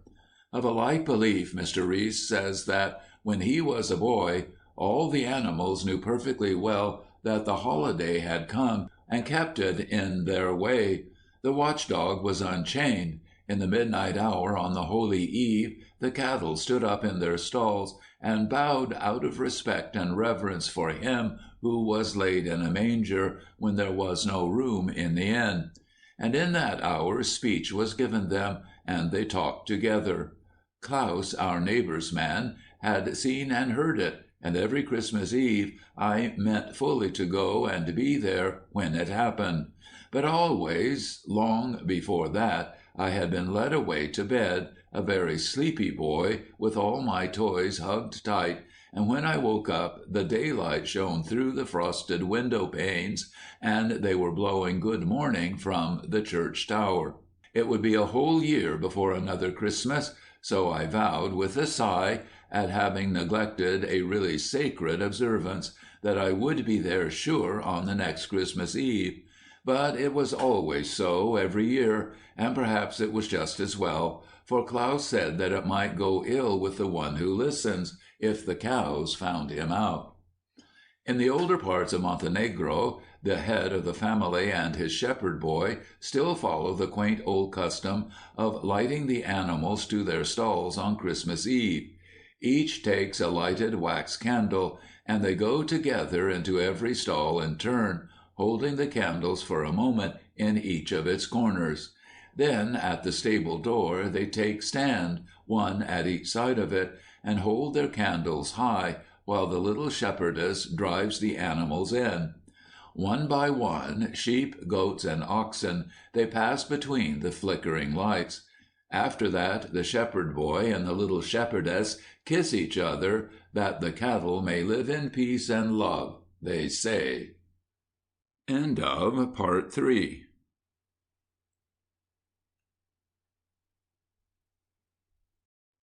Part 4 of The Children's Book of Christmas by J.C. Dier. Good King Wenceslas. Good King Wenceslas looked out on the feast of Stephen, when the snow lay round about, deep and crisp and even. Brightly shone the moon that night, though the frost was cruel, when a poor man came in sight, gathering winter fuel. Hither, page, and stand by me, if thou knowest telling it. Yonder peasant, who is he, where and what his dwelling? Sire, he lives a good league hence, underneath the mountain, right against the forest fence, by St. Agnes' fountain. Bring me flesh, and bring me wine, bring me pine logs hither, thou and I will see him dine, when we bear him thither. Page and monarch forth they went together, through the rude wind's wild lament, and the bitter weather. Sire, the night is darker now, and the wind blows stronger. Fails my heart, I know not how, I can go no longer. Mark my footsteps, good my page, tread thou in them boldly. Thou shalt find the winter's rage freeze thy blood less coldly. In his master's steps he trod, where the snow lay dented. Heat was in the very sod, which the saint had printed. Therefore, Christian men, be sure, wealth or rank possessing, ye who now will bless the poor, shall yourselves find blessing. A Mexican Mystery sent by Bayard Taylor. Against the wing wall of the Hacienda del Mayo, which occupied one end of the plaza, was raised a platform, on which stood a table covered with a scarlet cloth. A rude bower of cane leaves on one end of the platform represented the manger of Bethlehem, while a cord stretched from its top across the plaza to a hole in the front of the church bore a large tinsel star, suspended by a hole in its center. There was quite a crowd in the plaza, and very soon a procession appeared, coming up from the lower part of the village. The three kings took the lead. The Virgin, mounted on an ass that gloried in a gilded saddle and rose-besprinkled mane and tail, followed them, led by the angel. And several women with curious masks of paper brought up the rear. Two characters of the harlequin sort, one with a dog's head on his shoulders, and the other a bald-headed friar with a huge hat hanging on his back, played all sorts of antics for the diversion of the crowd. After making the circuit of the plaza, the Virgin was taken to the platform and entered the manger. King Herod took his seat at the scarlet table with an attendant in blue coat and red sash, whom I took to be his prime minister. The three kings remained on their horses in front of the church. Between them and the platform, under the string on which the star was to slide, walked two men in long white robes and blue hoods, with parchment folios in their hands. These were the wise men of the East, as one might readily know from their solemn air, and the mysterious glances which they cast toward all quarters of the heavens. In a little while a company of women on the platform, concealed behind a curtain, sang an angelic chorus to the tune of Obsecater dell'Onda. At the proper moment the Magi turned toward the platform, following the star, to which a string was conveniently attached that it might be slid along the line. The three kings followed the star till it reached the manger, when they dismounted and inquired for the sovereign whom it had led them to visit. They were invited upon the platform and introduced to Herod as the only king. This did not seem to satisfy them, and after some conversation they retired. By this time the star had receded to the other end of the line, and commenced moving again, they following. The angel called them into the manger, where, upon their knees, they were shown a small wooden box supposed to contain the sacred infant. They then retired, and the star brought them back no more. After this departure, King Herod declared himself greatly confused by what he had witnessed, and was very much afraid this newly found king would weaken his power. Upon consultation with his prime minister, the massacre of the innocents was decided upon as the only means of security. The angel, on hearing this, gave warning to the Virgin, who quickly got down from the platform, mounted her bespangled donkey, and hurried off. Herod's prime minister directed all the children to be handed up for execution. A boy in ragged zarape was caught and thrust forward. The minister took him by the heels, in spite of his kicking, and held his head on the table. The little brother and sister of the boy, thinking he was really to be decapitated, yelled at the top of their voices in an agony of terror, which threw the crowd into a roar of laughter. King Herod brought down his sword with a whack on the table, and the prime minister, dipping his brush into a pot of white paint which stood before him, made a flaring cross on the boy's face. Several other boys were caught and served likewise, and finally the two harlequins, whose kicks and struggles nearly shook down the platform. The procession then went off up the hill, followed by the whole population of the village. Breaking the piñata. If you were in Mexico the week before Christmas, you would not find one Christmas tree unless it were in some town where Americans had been living for a good while. But everywhere children would be talking about breaking a piñate, pronounced peñate, as you talk of having a tree. In the small stalls set up in the plazas for the sale of Christmas gifts, there are hundreds of different gaily colored piñates. Some are bowl-shaped or oval jars made of the coarse red earthenware of Puebla, painted with dashes of yellow and black in patterns that have been copied from old Indian pottery. Others are made of paper in gay stripes of red and yellow, in shape like tissue paper balloons, and are decorated with tinsel ornaments and streamers of bright-colored paper, such as are hung on Christmas trees. Others still are made in the shape of grotesque figures, clowns with baggy trousers, dancing girls in widespread skirts, monks in long cloaks, and animals. All of them, jars or paper figures, are easily breakable.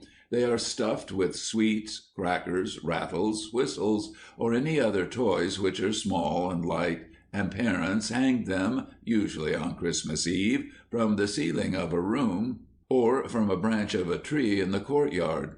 Each child of the family in turn, after being blindfolded, given a long stick, and led some distance away from the hanging piñate, is allowed to grope toward where he thinks it is, and to strike out at it 3 times in the effort to break it. If he fails, another is given the chance. Mexican families are large, and often a father and all his sons live together in square, flat-roofed buildings of sun-dried brick round a common courtyard. So there is a deal of laughter and excitement as one child after another makes his trial. At last one manages to hit the piñate so that it breaks open, and toys, sweets, and ornaments come down in a shower. This is the moment for which the children crowding around have been waiting, and they swoop down upon the dainties in a joyous scramble. The successful child usually receives a special prize, for, blindfolded as he stands small chance of getting anything else. Breaking the piñate usually follows a curious ceremony in which all those present walk together around the house several times, chanting a litany. The procession is in memory of the night when Joseph and Mary journeyed to Bethlehem and found no room in the inn. Often even the donkey belonging to the family is brought into the ceremony. After the litany, some go within the house, while others outside sing a plea for admittance, which is at first roughly refused. Finally, they are admitted, and another hymn is followed by feasting and merrymaking, of which breaking the piñate is the children's part. Christmas upon a Greenland iceberg. One hot June day in 1869, there was a great stir in the new harbor of Bremerhaven in Germany. At its entrance lay 2 stout ships, the Germania and the Hansa, fully fitted out for Arctic exploration. Visitors and messengers were going back and forth. The King of Prussia himself, with many of his nobles, the Grand Duke of Mecklenburg, Schwerin, Count Bismarck, and General von Moltke among them, had come from Berlin to say Godspeed to the commander and the scientific gentlemen who were braving unknown dangers and certain privations and hardships for the honor of the German Navy and of German science, as His Majesty expressed it. The last of the cases of stores hoisted on board the Hansa were stowed away with a peculiar laughing tenderness. They were stout chests cased in lead, in which friends of these explorers had placed such friendly little trifles as are inseparable from the celebration of Christmas, wherever the Germans may be. There is no place in this book for the story of their adventures in the slow voyage up beyond the ice line. In July, by some misunderstanding of signals, the 2 ships separated, never to meet again. In September, the Hansa was caught in a great field of floating ice, and was carried for 200 days thereafter in the drift of the floe. An October storm so racked the ship that her captain and crew were forced to abandon her and carry everything out upon the ice. The great coal bin of the ship was taken out and turned into a store hut. All the supplies were taken there. The ship's 3 boats were carefully secured. Everything was taken from the Hansa which could be used for fuel, and at last the ship was cut away from the ice, lest in sinking she destroy them. Then again a frightful period of drifting. Storm after storm put them in danger of a sudden death, which may have seemed more desirable than waiting for the winds and currents to carry them slowly into a warmer sea and toward the natural breaking up of the ice floe. Hope of rescue in those lonely waters was faint. But they lived bravely and worked steadily, constructing around the main hut from the timbers saved from the Hansa small black shelters in which, all but buried in the snow, the men lived. And that they kept Christmas in true German fashion, the log of the vessel tells. The tree was erected in the afternoon, while the greater part of the crew took a walk, and the lonely hut shone with wonderful brightness amid the snow. Christmas upon a Greenland iceberg. The tree was artistically put together of firewood and raveled matweed, hemp, and Dr. Laub had saved a twist of wax taper for the illumination. Chains of colored paper and newly baked cakes were not wanting, and the men had made a knapsack and a revolver case as a present for the captain. We opened the leaden chests of presents from Professor Hochstetter and the Geological Society, and were much amused by their contents. Each man had a glass of port wine, and we then turned over the old newspapers which we found in the chests, and drew lots for the presents, which consisted of small musical instruments, such as fifes, jews harps, trumpets, etc., with draughts and other games, puppets, crackers, etc. In the evening we feasted on chocolate and gingerbread. We observed the day very quietly, wrote Dr. Laub in his diary. If this Christmas be the last we are to see, it was at least a cheerful one. But should a happy return home be decreed for us, the next will, we trust, be a far brighter. May God so grant. And he did, but that is not a Christmas story, and you will have to look elsewhere for it. Luther's Christmas Carol for Children. Good news from heaven the angels bring, glad tidings to the earth they sing. To us this day a child is given, to crown us with the joy of heaven. This is the Christ, our Lord and God, who in all need shall aid afford. He will himself our Savior be, from sin and sorrow set us free. To us that blessedness he brings, which from the Father's bounty springs, that in the heavenly realm we may with him enjoy eternal day. All hail, thou noble guest, this morn, whose love did not the sinner scorn. In my distress thou camest to me, what thanks shall I return to thee? Were earth 1,000 times as fair, beset with gold and jewels rare, she yet were far too poor to be a narrow cradle, Lord, for thee. Ah, dearest Jesus, holy child, make thee a bed, soft, undefiled, within my heart, that it may be a quiet chamber kept for thee. Praise God upon his heavenly throne, who gave to us his only Son. For this his hosts on joyful wing a blessed new year of mercy sing. The Good Night in Spain. If you were a child in Spain, you would not be talking of Christmas trees in the late December days, but natividades, or nativities. These are tiny models of a scene supposed to be Bethlehem. Some of them are very simple, made of cardboard, colored paper, bits of stone, and sand. On one side is a hill built up of paper or plaster, and in the side of it is the cave to which the gentle cattle were used to come for food and shelter.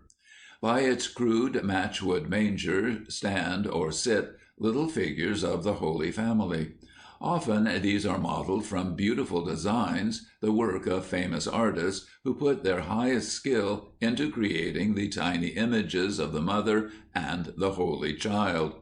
Outside the cave stand the patient oxen, and perhaps the donkey upon which the infant Christ is to be carried out of the reach of Herod. Overhead sparkles a shining star. Some of these simple nativities can be bought for a few cents. Others, made of better materials or with greater care, and with many figures, are more costly.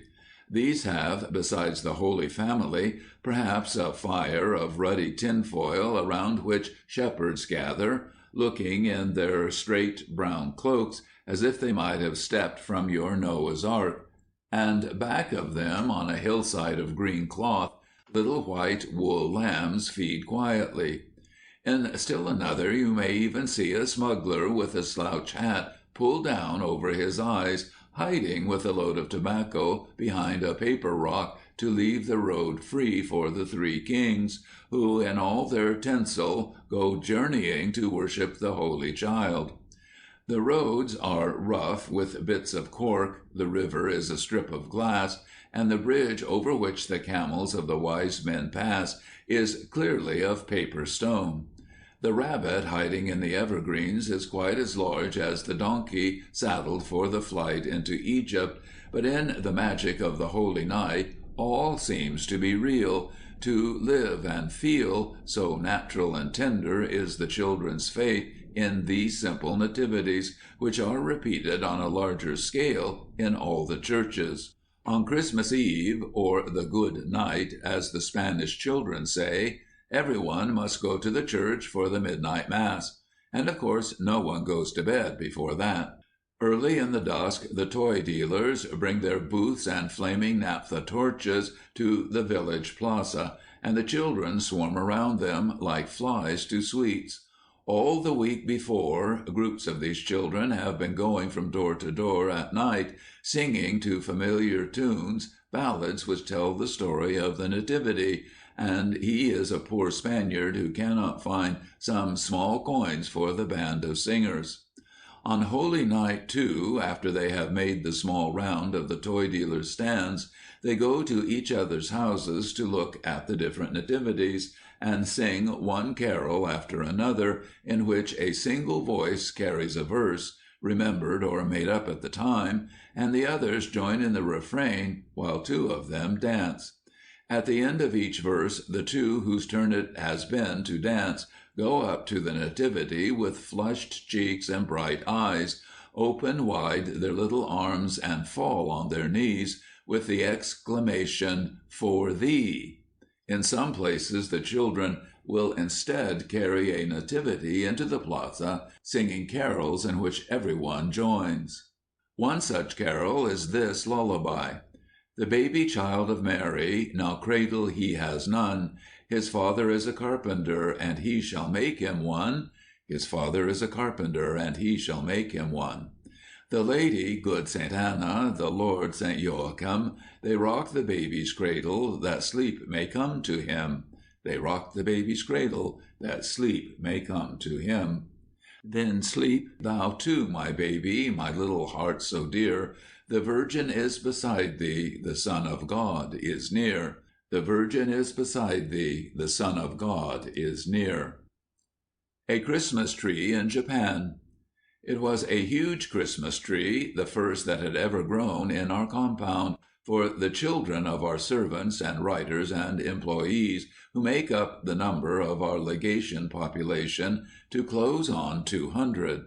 I could not have the tree on Christmas Day, owing to various engagements, so it was fixed for January 3, and was quite the most successful entertainment I ever gave. When I undertook it, I confess that I had no idea how many little ones belonged to the compound. I sent our good Ojita round to invite them all solemnly to come to Ichiban, number 1, on the 3rd at 5 o'clock. Ojita threw himself into the business with delighted goodwill, having 5 little people of his own to include in the invitation. But all the servants were eager to help as soon as they knew we were preparing a treat for the children. That is work which would always appeal to Japanese of any age or class. No trouble is too great if it brings pleasure to the treasure flowers, as the babies are called. Some of them were not little, and these were more difficult to buy presents for. But after many cold hours passed in the different bazaars, it seemed to me that there must be something for everybody, although we had really spent very little money. The wares were so quaint and pretty that it was a pleasure to sort and handle them. There were work boxes in beautiful polished woods, with drawers fitting so perfectly that when you closed one the compressed air at once shot out another. There were mirrors enclosed in charming embroidered cases, for where mirrors are mostly made of metal, people learn not to let them get scratched. There were dollies of every size, and dolls' houses, and furniture, kitchens, farmyards, rice-pounding machines, all made in the tiniest proportions, such as it seemed no human fingers could really have handled. For the elder boys we bought books, school boxes with every school requisite contained in a square the size of one's hand, and penknives and scissors, which are greatly prized as being of foreign manufacture. For decorations we had an abundant choice of materials. I got forests of willow branches decorated with artificial fruits, pink and white balls made of rice paste, which are threaded on the twigs, surprise shells of the same paste, two lightly stuck together in the form of a double scallop shell, and full of miniature toys. Kanzasi, or ornamental hairpins for the girls, made flowers of gold and silver among my dark pine branches, and I wasted precious minutes in opening and shutting these dainty roses. Buds until you press a spring, when they open suddenly into a full-blown rose. But the most beautiful things on my tree were the icicles, which hung in scores from its somber foliage, catching rosy gleams of light from our lamps as we worked late into the night. These were chopsticks, long glass chopsticks, which I discovered in the bazaar, and I am sure Santa Claus himself could not have told them from icicles. Of course, every present must be labeled with a child's name, and here my troubles began. Ojita was told to bring out a correct list of names and ages, with some reference to the calling of the parents, for even here rank and precedence must be observed, or terrible heart-burnings might follow. The list came at last, and if it were not so long, I would send it to you complete, for it is a curiosity. Imagine such complicated titles as these: Minister's second cook's girl, age 2. Minister's servant's cousin, boy, aged 11. Student's interpreter, teacher's girl. Vice consul's Genrikhi, man's boy. And so it went, till there were 58 of them of all ages, from 1 up to 19 years. Some of them, indeed, were less than a year old, and I was amused on the evening of the 2nd at having the list brought back to me with this note (Ojita's English is still highly individual): "Marked X is declined to the invitation." On looking down the column, I found that ominous-looking cross only against one name, that of Yasu, daughter of Ito Kanajiro, Mr. G's cook. This recalcitrant little person turned out to be 6 weeks old, an early age for parties, even nowadays. Miss Yasu, having been born in November, was put down in the following January as 2 years old, after the puzzling Japanese fashion. Then I found that they would write boys as girls, girls as boys, grown-ups as babies, and so on. Even at the last moment a doll had to be turned into a sword, a toy tea set into a workbox, a history of Europe into a rattle. But people who grow Christmas trees are prepared for such small contingencies, and no one knew anything about it when on Friday afternoon the great tree slowly glowed into a pyramid of light, and a long procession of little Japs was marshaled in, with great solemnity and many bows, till they stood, a delighted, wide-eyed crowd, round the beautiful shining thing. The first Christmas tree any of them had ever seen. It was worth all the trouble to see the gasp of surprise and delight, the evident fear that the whole thing might be unreal and suddenly fade away. One little man of 2 fell flat on his back with amazement, tried to rise and have another look, and in so doing rolled over on his nose, where he lay quite silent till his relatives rescued him. Behind the children stood the mothers, quite as pleased as they, and with them one very old lady with a little child on her back. The children stood, the little ones in front and the taller ones behind, in a semicircle, and the many lights showed their bright faces and gorgeous costumes, for no one would be outdone by another in smartness. I fancy the poorer women had borrowed from richer neighbors, and the result was picturesque in the extreme.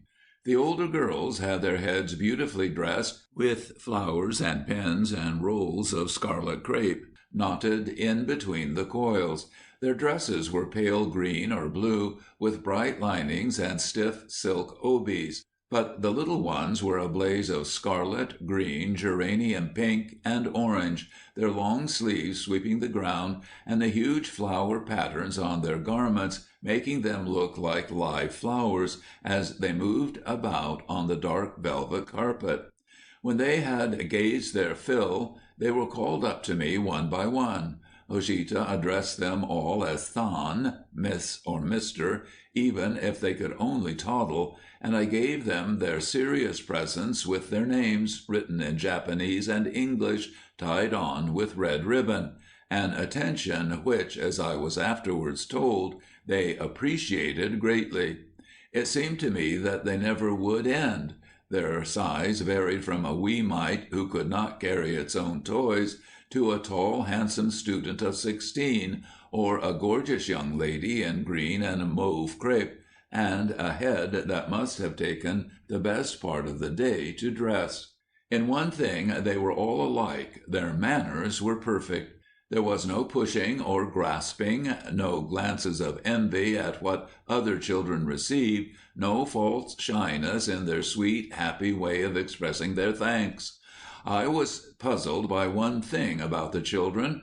Although we kept giving them sweets and oranges off the tree, every time I looked round the big circle all were empty-handed again, and it really seemed as if they must have swallowed the gifts, gold paper and ribbon and all. But at last I noticed that their square hanging sleeves began to have a strange lumpy appearance, like a conjurer's waistcoat just before he produces 24 bowls of live goldfish from his internal economy. And then I understood that the plunder was at once dropped into these great sleeves, so as to leave hands free for anything else that Okusama might think good to bestow. One little lady, Oharu-san, aged 3, got so overloaded with goodies and toys that they kept rolling out of her sleeves, to the great delight of the brown ambassador dachshund Tip, who pounced on them like lightning and was also convicted of nibbling at cakes on the lower branches of the tree. The bigger children would not take second editions of presents, and answered, "Honorable thanks, I have," if offered more than they thought their share. But babies are babies all the world over. When the distribution was finished at last, I got a Japanese gentleman to tell them the story of Christmas, the children's feast. And then they came up one by one to say sayonara, since it must be the Japanese farewell, and arigato gozaimasu, the honorable thanks. "Come back next year," I said, and then the last presents were given out. Beautiful lanterns, red, lighted, and hung on what Ojita calls bamboos, to light the guests home with. One tiny maiden refused to go, and flung herself on the floor in a passion of weeping, saying that Okusama's house was too beautiful to leave, and she would stay with me always. Yes, she would. Only the sight of the lighted lantern, bobbing on a stick twice as long as herself, persuaded her to return to her own home in the servants' quarters. I stood on the step, the same step where I had set the fireflies free one warm night last summer, and watched the little people scatter over the lawns and disappear into the dark shrubberies, their round red lights dancing and shifting as they went, just as if my fireflies had come back on red wings this time to light my little friends to bed. Footnote: The English legation compound is the enclosure in which the official representatives of the English government in any Japanese city live with their assistants, families, and servants. End of Part 4.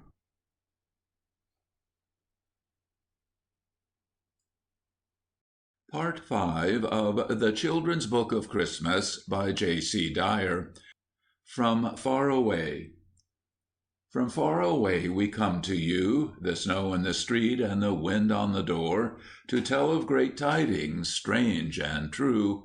Minstrels and maids stand forth on the floor. From far away we come to you, to tell of great tidings, strange and true.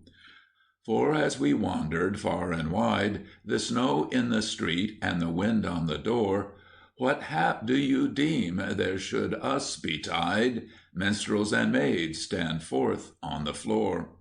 Under a bent when the night was deep, the snow in the street and the wind on the door, there lay 3 shepherds tending their sheep. Minstrels and maids stand forth on the floor.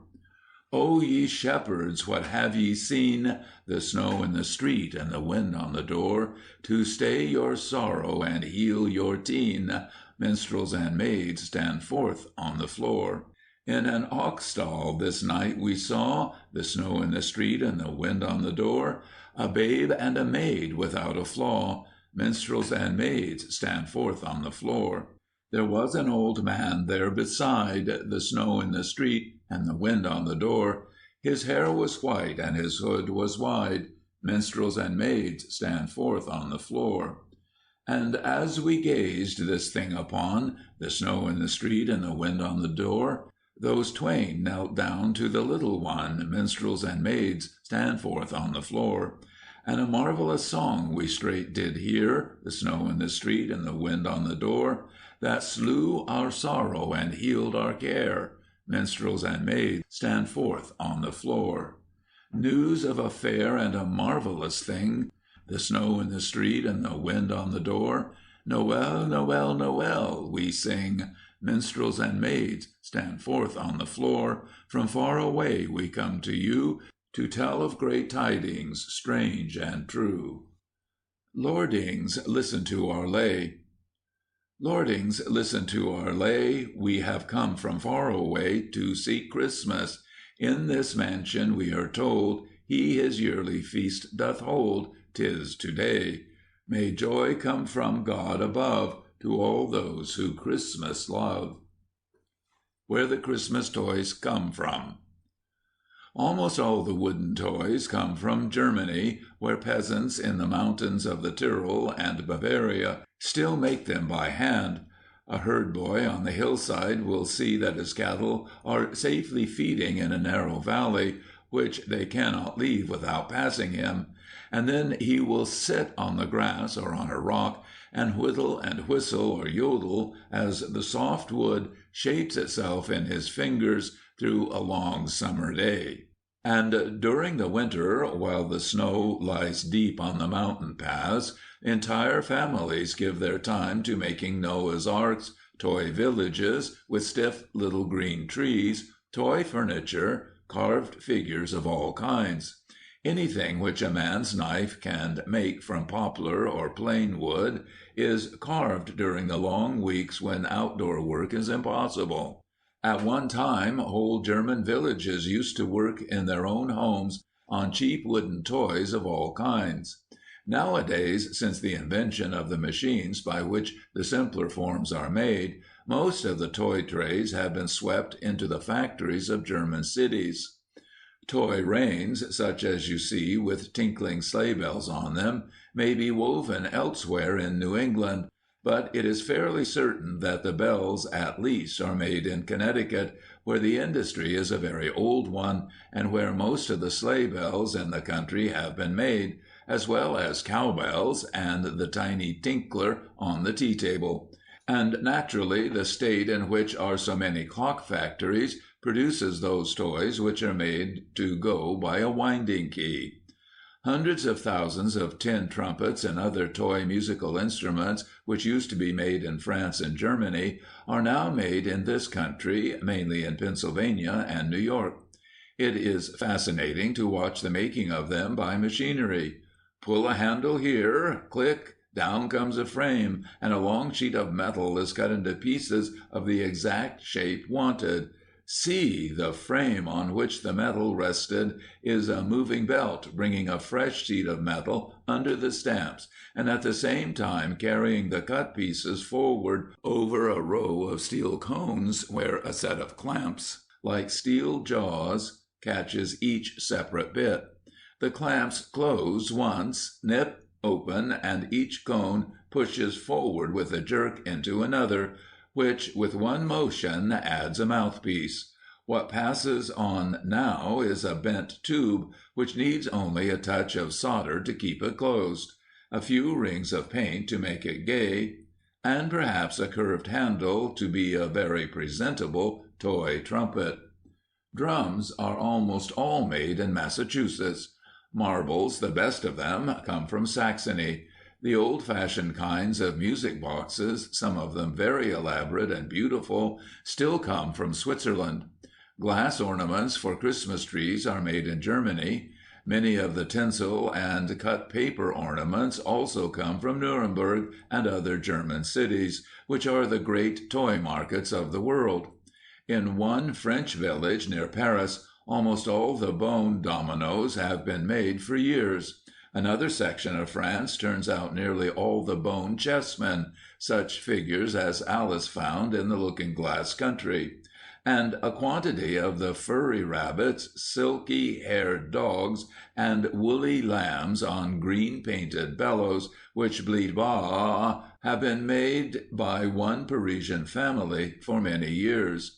The old proprietor, his sons and daughters, and even grandchildren, have lived and worked together at the very top of an old house in one of the side streets of the city, from a time beyond the memory of all but a few. As for dolls, the making of a Christmas doll, that is another story. The making of a Christmas doll. Does it seem to you that it would be a delightful business to make hundreds of thousands of dolls every year? Does this huge kettle of bad-smelling mush make you think of the dainty, smiling dolls in the toy shop window?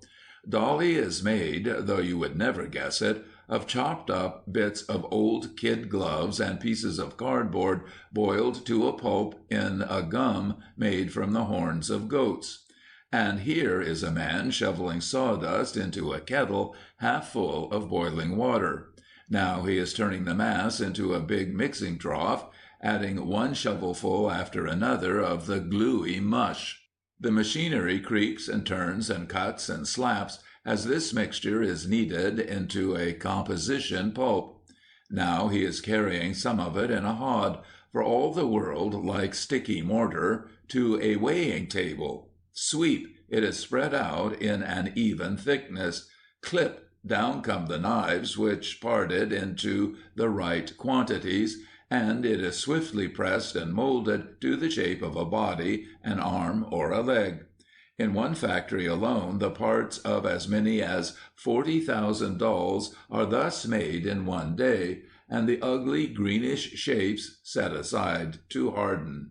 Another day they pass quickly under the brushes in the painter's hands, after which they have the more familiar rosy pink color, and Dolly can now be put together except for the head. Of these dolls, the heads are to be made of porcelain. Once for all, long ago, some artist made the model of which many duplicate molds stand ready. Into these molds liquid porcelain clay is poured. Before it hardens, the openings for the eyes are cut, and tiny holes made by which it can be joined to a body. After the molds are opened, as the rows and rows of little heads stand in metal trays, a painter comes by, covers them with a glaze wash, tints the cheeks, and outlines the brows and lashes. Now into the oven goes the tray for hours of slow baking. But even with the head sewed on, we have but a sad-looking dolly, both blind and bald. If all goes well, the eyes and the wig come next. The eyes are not made in this factory at all. They come from Germany, and it would probably give you a queer, scared feeling to see the making of them. Look into this long, dark room, and when your eyes are a little used to the strange shadowiness, you will see that down its sides there are rows of tables, before each of which sits a woman with a blue flame gas lamp in front of her. At little distances are retorts of glowing molten glass, and each woman dips her short glass tube into the melted glass, and, keeping it soft by the help of that weird blue flame of the blowpipe jet, blows a little oblong globe which she colors white for the eyeball, and then upon it paints a pupil of blue, brown, or black, as the doll makers may have ordered. The musical click which you hear all the time is the sharp stroke which breaks the finished and cooled eye from the glass rod, letting it drop into a box lined with cotton by her side. This boy coming out has been collecting them, and it makes us shiver to see those hundreds of eyes rolling uncannily at us from the bottom of his basket. Come away. A wig for an inexpensive doll is an easy matter. The chosen strands of hair are laid along a double thread, which passes below one strand and above the next. This thread makes the part, and under it is stuck a bit of pasteboard by which the wig is fastened on. A quick-fingered Frenchwoman can turn out over 100 dozen such wigs in a day, and with the wig, Dolly is made at last. Her clothes, of course, are a separate matter, just as yours are. There are dolls' shoemakers and dolls' dressmakers, and the elaborate completeness of Dolly's outfit depends only upon the price one is willing to pay. Irina's Day on the Estates. Irina is a Russian who answers promptly if you ask her what Christmas she remembers best. The one we spent on the estates. But that may be because it was so unusual to be there at all in the winter. Christmas Eve is the great time in Russia, but Santa Claus does not come until evening, and the day before Christmas, being a fast day, is usually somewhat depressing. Old Mashinka, who comes in to open the heavy outer shutters, usually has some lively gossip to tell while she lets in the light. Perhaps wolves slipped into the courtyard in the night and were fighting with the watchdogs. Perhaps the snow has fallen again and is so deep that Ivan and the stableman have been out since daybreak, cutting new paths to the kitchens, stables, and farm buildings, and breaking out the roads. Or perhaps Dmitri, who moved yesterday into a new house, took with him a cock and hen, and this morning the cock refused to crow at dawn, so that all the family are sure that evil fortune will enter the house with the new year. But on this morning she has no news to tell. She moves silently and slowly, for it is a fast day. Even Irina, who is always ready to run and jump, feels oppressed by the still, silent house. The dining room is desolate with its breakfastless table, usually so cozy with its steaming samovar. As a rule, they are at this time in St. Petersburg, where, though Irina stays quietly all day in an upper room, except when attending church services, she can at least look out upon all the coming and going on the river and the Nevsky Prospect. But this year Andrei, the steward, is raising questions about the plans and locations for new stables and barns, so they are here where everything is depressingly still and silent, and upstairs her father and mother are praying in their rooms. So she puts on fur-lined boots, a long fur coat with deep collar, and a fur cap which comes well down over the forehead, and once outside the house, finds herself in the thick forest. Further on she comes to a frozen river, and fast days and solemn services are all forgotten, for there are her two fur-wrapped brothers busy with a little sled. The red scarves of the boys are taken for guiding reins, and far along the ice for 2 hours or more she drives her team. They have passed beyond the forest and out upon the steppes.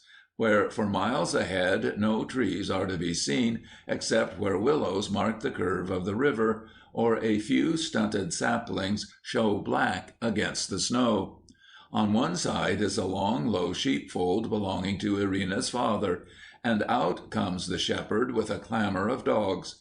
He has no chairs, so he throws down 3 heaps of clean straw for the children to sit on, and he, too, forgets that it is a fast day as he reaches cakes of dark brown bread from a shelf below the tiny square window, and pours for them cups of goat's milk. Black crust and all, it goes quickly, and then they rest and stroke the half-tamed sheep that comes to nibble the straw, while the shepherd tells the children stories. He cannot read, to be sure, but when he was a boy his old grandmother told them to him. Perhaps because it is the Christmas season, he tells them of the old woman whom the Russians call Babushka and the Italians Befana. Irina's favorite is one that would remind you of Cinderella, although the fairy godmother is much more like an old witch. And as the children start off for home, they wonder a little fearfully if this forest is not very like the one in the shepherd's story. On arriving home, they confess their sins. Only the little matter of the rye bread is really forgotten. Everybody is busy. The cook is getting the supper, and father in the drawing-room has the door locked. Someone has said there will be no Christmas tree, for there are no shops here. But why was mother away for 4 days, and why did that peddler who came by a few days ago stay so long? Irina finds a book, curls up on a rug, and tries to read. But she does not understand Krylov's fables very well. The day outdoors has made her drowsy, and she does not quite know what becomes of the time until her brothers shake her a little, the clock rings out cuckoo 6 times, and then open comes the door. There is a Christmas tree after all, a tall one with a shining star at the top. Hundreds of burning candles light it up, and tiny wax figures dance among hanging oranges. At the foot of the tree lie 4 or 5 heaps of parcels. Ah, then mother was shopping. No one is forgotten, and everyone is merry. Then comes Pavel to say that supper is ready. But the white cloth looks very different from usual. It is not laid smoothly at all. Underneath it has been spread a layer of hay, and each one, as he sits down, pulls out a straw. Irina gives a cry of joy. Her piece is quite complete with its yellow, dried flour, which shows that she will be lucky all the next year. There is no meat at this Christmas Eve supper, only fish dishes and the special kostya, or puddings, which belong to the season very much as do mince pie and plum pudding in England. Of these puddings there are 2 kinds. The white kostya made of rice, almonds, and raisins, and the black kostya made of honey, barley, and walnuts. During supper, the children from the village school, which Irina's mother has started, come and sing carols outside the window, while Pavel, with a handful of coins, tells them to be off. Other young villagers follow to acknowledge their gifts with more singing. Lastly comes the church choir, who are invited in to supper after Irina and her brothers have returned to the tree and their new toys. For each there is a gift, and from each a torrent of good wishes. This practice of carol singing is probably in its origin akin to the religious processions which one may see on any holy day in all the villages of Greece, the Balkan provinces, and up through Russia, wherever, in fact, the Greek Church has diverted into the service of religion the old customs of the people. For centuries back, and probably long before the Christian era, it was the practice of all the young people here and elsewhere to gather into bands and go about the country roads at this time of year, singing hymns, which were at first, no doubt, songs of rejoicing that the shortest days were over and the sun returning to the world again. Nowadays the songs are chants or carols, and the village boys are proud to carry in religious processions pictures of the saints and the banners of the church. A visit from St. Nicholas. 'Twas the night before Christmas, when all through the house not a creature was stirring, not even a mouse. The stockings were hung by the chimney with care, in hopes that St. Nicholas soon would be there. The children were nestled all snug in their beds, while visions of sugar plums danced in their heads.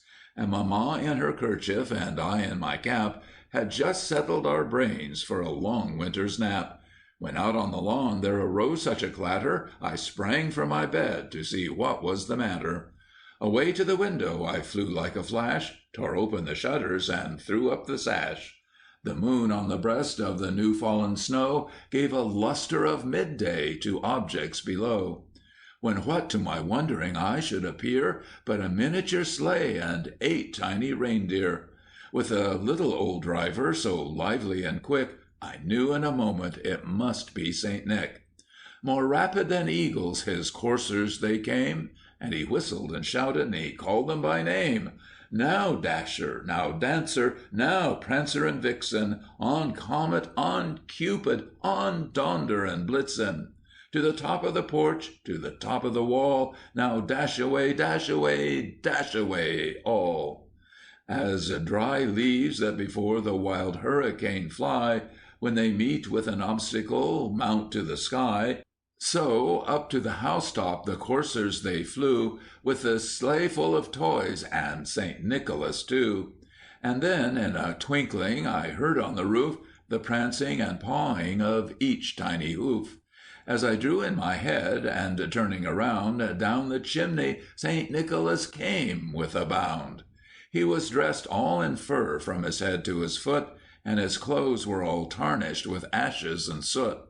A bundle of toys he had flung on his back, and he looked like a peddler just opening his pack.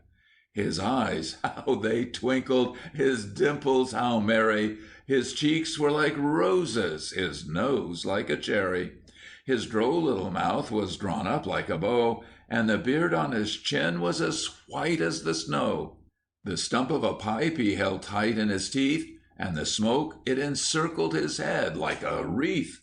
He had a broad face and a little round belly that shook when he laughed like a bowl full of jelly. He was chubby and plump, a right jolly old elf, and I laughed when I saw him, in spite of myself. A wink of his eye and a twist of his head soon gave me to know I had nothing to dread. He spoke not a word, but went straight to his work and filled all the stockings, then turned with a jerk, and laying his finger aside of his nose, and giving a nod, up the chimney he rose. He sprang in his sleigh, to his team gave a whistle, and away they all flew like the down of a thistle. But I heard him exclaim, ere he drove out of sight, "Happy Christmas to all, and to all a good night." The Cratchits' Christmas Dinner. You might have thought a goose the rarest of all birds, a feathered phenomenon to which a black swan was a matter of course. And in truth it was something like it in that house. Mrs. Cratchit made the gravy, ready beforehand in a little saucepan, hissing hot. Master Peter mashed the potatoes with incredible vigor. Miss Belinda sweetened up the apple sauce. Martha dusted the hot plates. Bob took Tiny Tim beside him in a tiny corner at the table. The 2 young Cratchits set chairs for everybody, not forgetting themselves, and mounting guard upon their posts, crammed spoons into their mouths, lest they should shriek for goose before their turn came to be helped. At last the dishes were set on, and grace was said.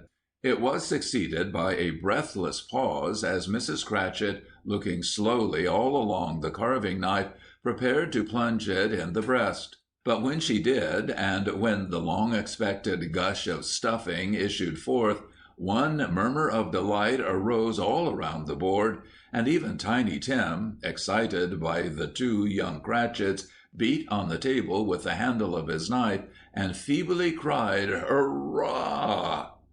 There never was such a goose. Bob said he didn't believe there ever was such a goose cooked. Its tenderness and flavor, size and cheapness, were the themes of universal admiration. Eked out by the apple sauce and mashed potatoes, it was a sufficient dinner for the whole family. Indeed, as Mrs. Cratchit said with great delight, surveying one small atom of a bone on the dish, they hadn't ate it all at last. Yet every one had had enough, and the youngest Cratchits in particular were steeped in sage and onion to the eyebrows. But now, the plates being changed by Miss Belinda, Mrs. Cratchit left the room alone, too nervous to bear witness, to take the pudding up and bring it in. Suppose it should not be done enough! Suppose it should break in turning out! Suppose somebody should have got over the wall of the backyard and stolen it, while they were merry with the goose, a supposition at which the two young Cratchits became livid. All sorts of horrors were supposed. Hello! A great deal of steam. The pudding was out of the copper. A smell like a washing day. That was the cloth. A smell like an eating-house and a pastry cook's next door to each other, with a laundress next door to that. That was the pudding. In half a minute Mrs. Cratchit entered, flushed, but smiling proudly, with the pudding like a speckled cannon-ball, so hard and firm, blazing in half a quartern of ignited brandy, and bedight with Christmas holly stuck into the top. Oh, a wonderful pudding! Bob Cratchit said, and calmly, too, that he regarded it as the greatest success achieved by Mrs. Cratchit since their marriage. Mrs. Cratchit said that now the weight was off her mind, she would confess she had had her doubts about the quantity of flour. Everybody had something to say about it, but nobody said or thought it was at all a small pudding for so large a family. It would have been flat heresy to do so. Any Cratchit would have blushed to hint at such a thing. At last the dinner was all done, the cloth was cleared, the hearth swept, and the fire made up.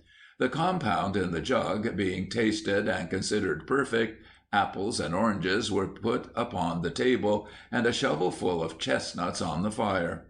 Then all the Cratchit family drew round the hearth in what Bob Cratchit called a circle, meaning half a one, and at Bob Cratchit's elbow stood the family display of glass, 2 tumblers and a custard cup without a handle. These held the hot stuff from the jug, however, as well as golden goblets would have done, and Bob served it out with beaming looks, while the chestnuts on the fire sputtered and cracked noisily. Then Bob proposed, "A Merry Christmas to all, my dears! God bless us!" which all the family re-echoed. "God bless us, every one!" said Tiny Tim, the last of all. End of Part 5.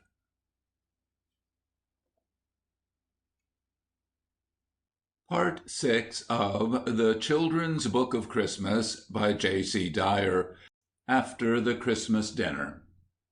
When dinner had had time to settle and all the kitchen work was done, Father took his seat at the end of the long table, with all the household gathered about, the servants included, and the baby without fail, and read the story of the child.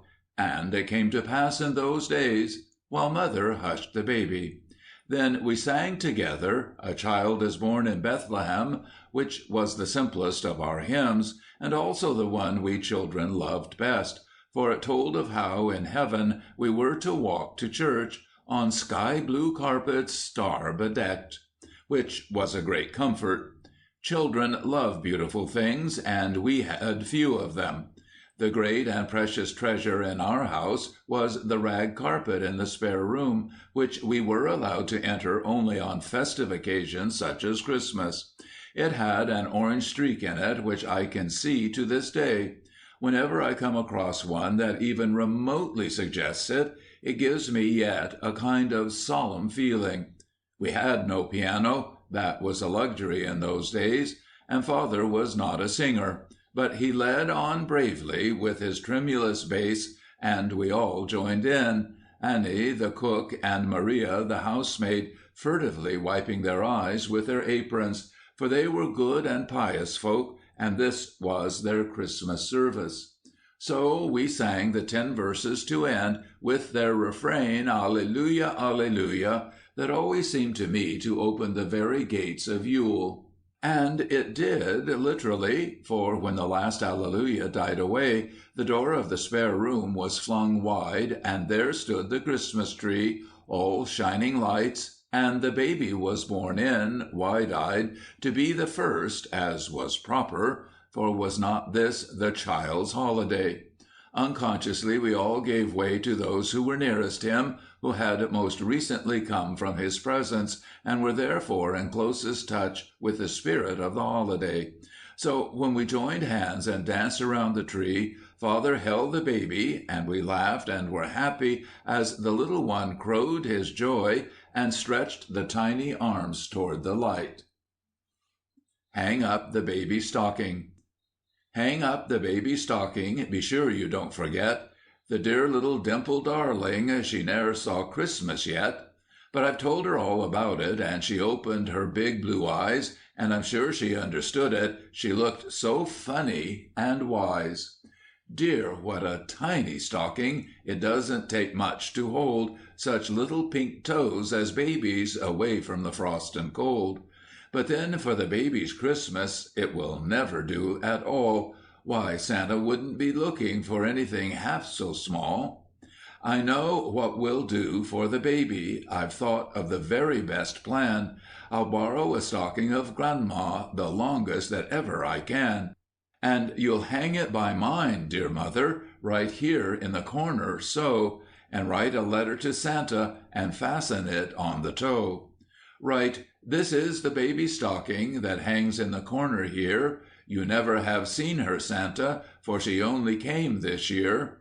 But she's just the blessedest baby, and now before you go, just cram her stocking with goodies, from top clean down to the toe. A German Christmas. In Germany, a little girl begins to think about Christmas almost as soon as she gets back from a summer's holiday, for it is still very much the custom there to make something yourself for those you love best, and German girls learn while they are still little to embroider beautifully all kinds of articles for household use, a monogram on a fine handkerchief, or spray of flowers on a bit of linen to wear at the neck. An older girl makes such things as a canvas traveler's case or a set of shoe bags, embroiders a sofa cushion, or knits a silk necktie. Mothers and aunts are more likely to make soberly useful gifts of stockings, underclothing, dresses. Nothing is thought out of place. But every one must give to every one else. That is law. And every one aims to keep as a secret what she is making. It must be hidden at least from the one for whom it is intended. So there is quite an air of, I know something nice, but I cannot tell it, about a German household through all the weeks before the holiday.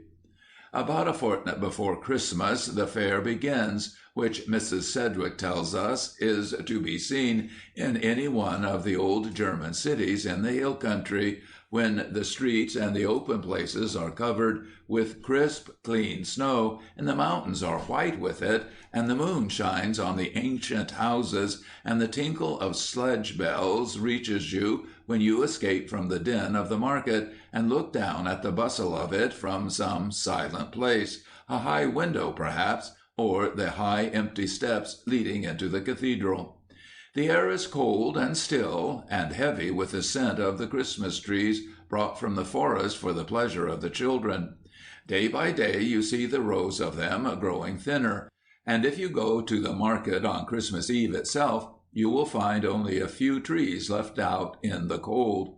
The market is empty, the peasants are harnessing their horses or their oxen, the women are packing up their unsold goods. In every home in the city, one of the trees that scented the open air about a week ago is shining now with lights and little gilded nuts and apples, and is helping to make that Christmas smell, all compact of the pine forest, wax candles, cakes, and painted toys you must associate so long as you live with Christmas in Germany. We have Christmas trees in plenty, but to the German mind we have them all wrong. In the first place, their trees are small, and every one, from the emperor down to the poorest laborer, has a tree. But he has it at home, on Christmas Eve if he can, less often on Christmas Day, and only sometimes on the day after, which they call the second Christmas Day. A German family never invites a party to its Christmas tree, only relatives or intimate friends. As a rule, there is one tree fixed on a small stand in the center of a large square table covered with snow-white cloth, and around the tree the presents are arranged, those for each person in a separate pile. The tree is lighted for beauty, and is decorated with ornaments of glass and tinsel, sweetmeats, apples, gilded nuts, and a few very small toys. Some of the sweetmeats made for German trees are very elaborate. There are kringeln, transparent sugar candies, twisted in figure eights or circles so that they easily hang on. There are sugar candy animals of every shape and color, and here and there a fascinating scene in colored sugar on a white background, a sportsman in a red coat, perhaps, pointing his gun at an enormous rabbit that sits up almost touching the end of the gun barrel. The celebrated Lübecker marzipan, a kind of almond paste which you have tasted maybe on bride cake, imitates all kinds of fruit and vegetables so well that they can easily be mistaken for real. The trees are set in the front room, and the curtains are drawn up to give any passers-by a glimpse of their beauty. The family gathers in the room behind. Sometimes a carol or hymn is sung, and at its end suddenly the parlor doors fly back, showing the little green tree all alight and the piles of presents for everyone. Then comes a scramble and search for one's own pile, a long silence while parcels are opened breathlessly. Such a handshaking and embracing and thanking as follows. In some families, where there are several children and plenty of money, each person may have a tree of his own, and at any rate will have his own table covered with presents and things to eat. Of such a family, the mother writes, "Every time the 3 babies go into the garden, they expect to meet the Christ child with his arms full of gifts. They firmly believe that it is thus their presents are brought, and it is such a charming idea that Christmas would be worth celebrating for its sake alone." The library is uninhabitable for several days before and after, as it is there that we have the trees and presents. All down one side are the trees, and the other 3 sides are lined with tables, a separate one for each person in the house. When trees are lighted and stand in their radiance shining down on the happy faces, I forget all the trouble it has been, and the number of times I have had to run up and down stairs, and the various aches in head and feet, and enjoy myself as much as anybody. First, the June baby is ushered in, then the others and ourselves, according to age, then the servants, then come the head inspector and his family, and other inspectors from the different farms, the mamsells, the bookkeepers, and secretaries, and then all the children, troops and troops of them, the big ones leading the little ones by the hand and carrying the babies in their arms, and the mothers peeping round the door. As many as can get in stand in front of the trees and sing 2 or 3 carols. Then they are given their presents and go off triumphantly, making room for the next batch. My 3 babies sung lustily too, whether they happened to know what was being sung or not. When they came to say good night, they were all very pale and subdued. The April baby had an exhausted-looking Japanese doll with her, which she said she was taking to bed, not because she liked him, but she was so sorry for him, he seemed so very tired. They kissed me absently and went away, only the April baby glancing at the trees as she passed and making them a courtesy. "Good-bye, trees," I heard her say, and then she made the Japanese doll bow to them, which he did in a very languid and blasé fashion. "You'll never see such trees again," she told him, giving him a vindictive shake, "for you'll be broken long before next time." She went out, but came back as though she had forgotten something. Thank the Christkind so much, Mummy, won't you, for all the lovely things he brought us. I suppose you're writing to him now, isn't you?" Crowded out. Nobody ain't Christmas shopping for his stocking. Nobody ain't cotched no turkey. Nobody ain't baked no pie. Nobody's laid nothing by. Santa Claus don't cut no figure for his mammy's little nigger. Seems like everybody's rushing and crushing, crowding shops and jamming trolleys, buying shoes and shirts and toys for the white folks, girls and boys. But no hobby horse ain't rocking for his little wore-out stocking. He ain't quarrelin', recollect, he don't expect nothin'. It's his not expectin' makes its mammy wish old laws for her nigger Santy Claus, totin' just her toy balloon for his mammy's little coon. An English Adoration. Art in the 13th and 14th centuries was far more closely connected with the church than it is today. The most beautiful buildings were those of the church, and the art of painting was soon called upon for their decoration. Books at that time were rare and costly, and the stories of the saints, whose holy days were times of festivity for the people, were mostly handed down by word of mouth, and often with a good deal of confusion of times and people. And naturally, when the rich men of 1300 called in a workman to decorate a church or to paint a panel which could be moved from one building to another, they liked to see on their walls pictures of their favorite saints and heroes, pictures which reminded them of the stories they could not read. It made no difference to them if saint and hero and king lived hundreds of years apart.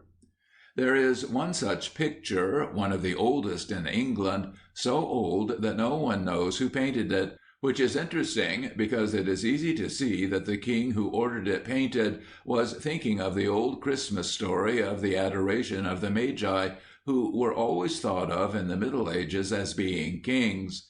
The picture is painted on 2 wooden panels, joined with hinges, so that it can be closed, and is in bright colors against a background of gold. The English king who probably ordered it to celebrate his coronation was Richard II of England, son of the famous Black Prince. One likes to think that although he thought of himself as one of a long line of kings ruling by divine right, whom it was natural to see surrounded by persons royal and divine, yet he wished to be painted not in the act of receiving, but of giving homage. After all, in spite of the king's crown and the robe of state, too big for a child's figure, he was only a boy, barely 11, and whatever he became later, here he is shown offering his kingdom to the Holy Child in his mother's arms. There was a special reason for Richard's having his picture resemble pictures of the adoration of the Magi, for the Day of the Kings, January 6th, was not only his own birthday, but also the day upon which he was crowned. And an account of his coronation tells us that after the ceremony he made an offering at the shrine of Our Lady at Pew, near by, of 11 angels, one for each year of his young life. Exactly what these 11 angels were, no one now knows. They may have been gold coins with an angel stamped upon them, or they may have been small images. But perhaps he remembered his 11 years and this offering when he told the painter to surround Mother Mary with the 11 angels in sapphire blue whom you see in the picture. One sees at least that they are his angels, for each wears his special badge, the jewel of the white heart, and the collar of broom pods. Almost all the Magi pictures represent one of the kings as kneeling, with the 2 others standing behind him, and one can imagine Richard boyishly choosing the other 2 kings. He was crowned in Westminster Abbey, so it is natural enough that one of them should be Edward the Confessor, who founded the abbey. The other, holding an arrow, is St. Edmund, an early king of England, who is said to have been shot to death with arrows by the Danes because he refused to abandon Christianity. Joseph, too, is a customary figure in paintings of the Adoration. But cannot you hear the boy king saying, "No, I do not want St. Joseph. My father died in midsummer, so I really became king about the time of St. John's Day, if I am crowned at Epiphany. So I will have St. John with a lamb and Edward the Confessor, and Edward shall hold a ring."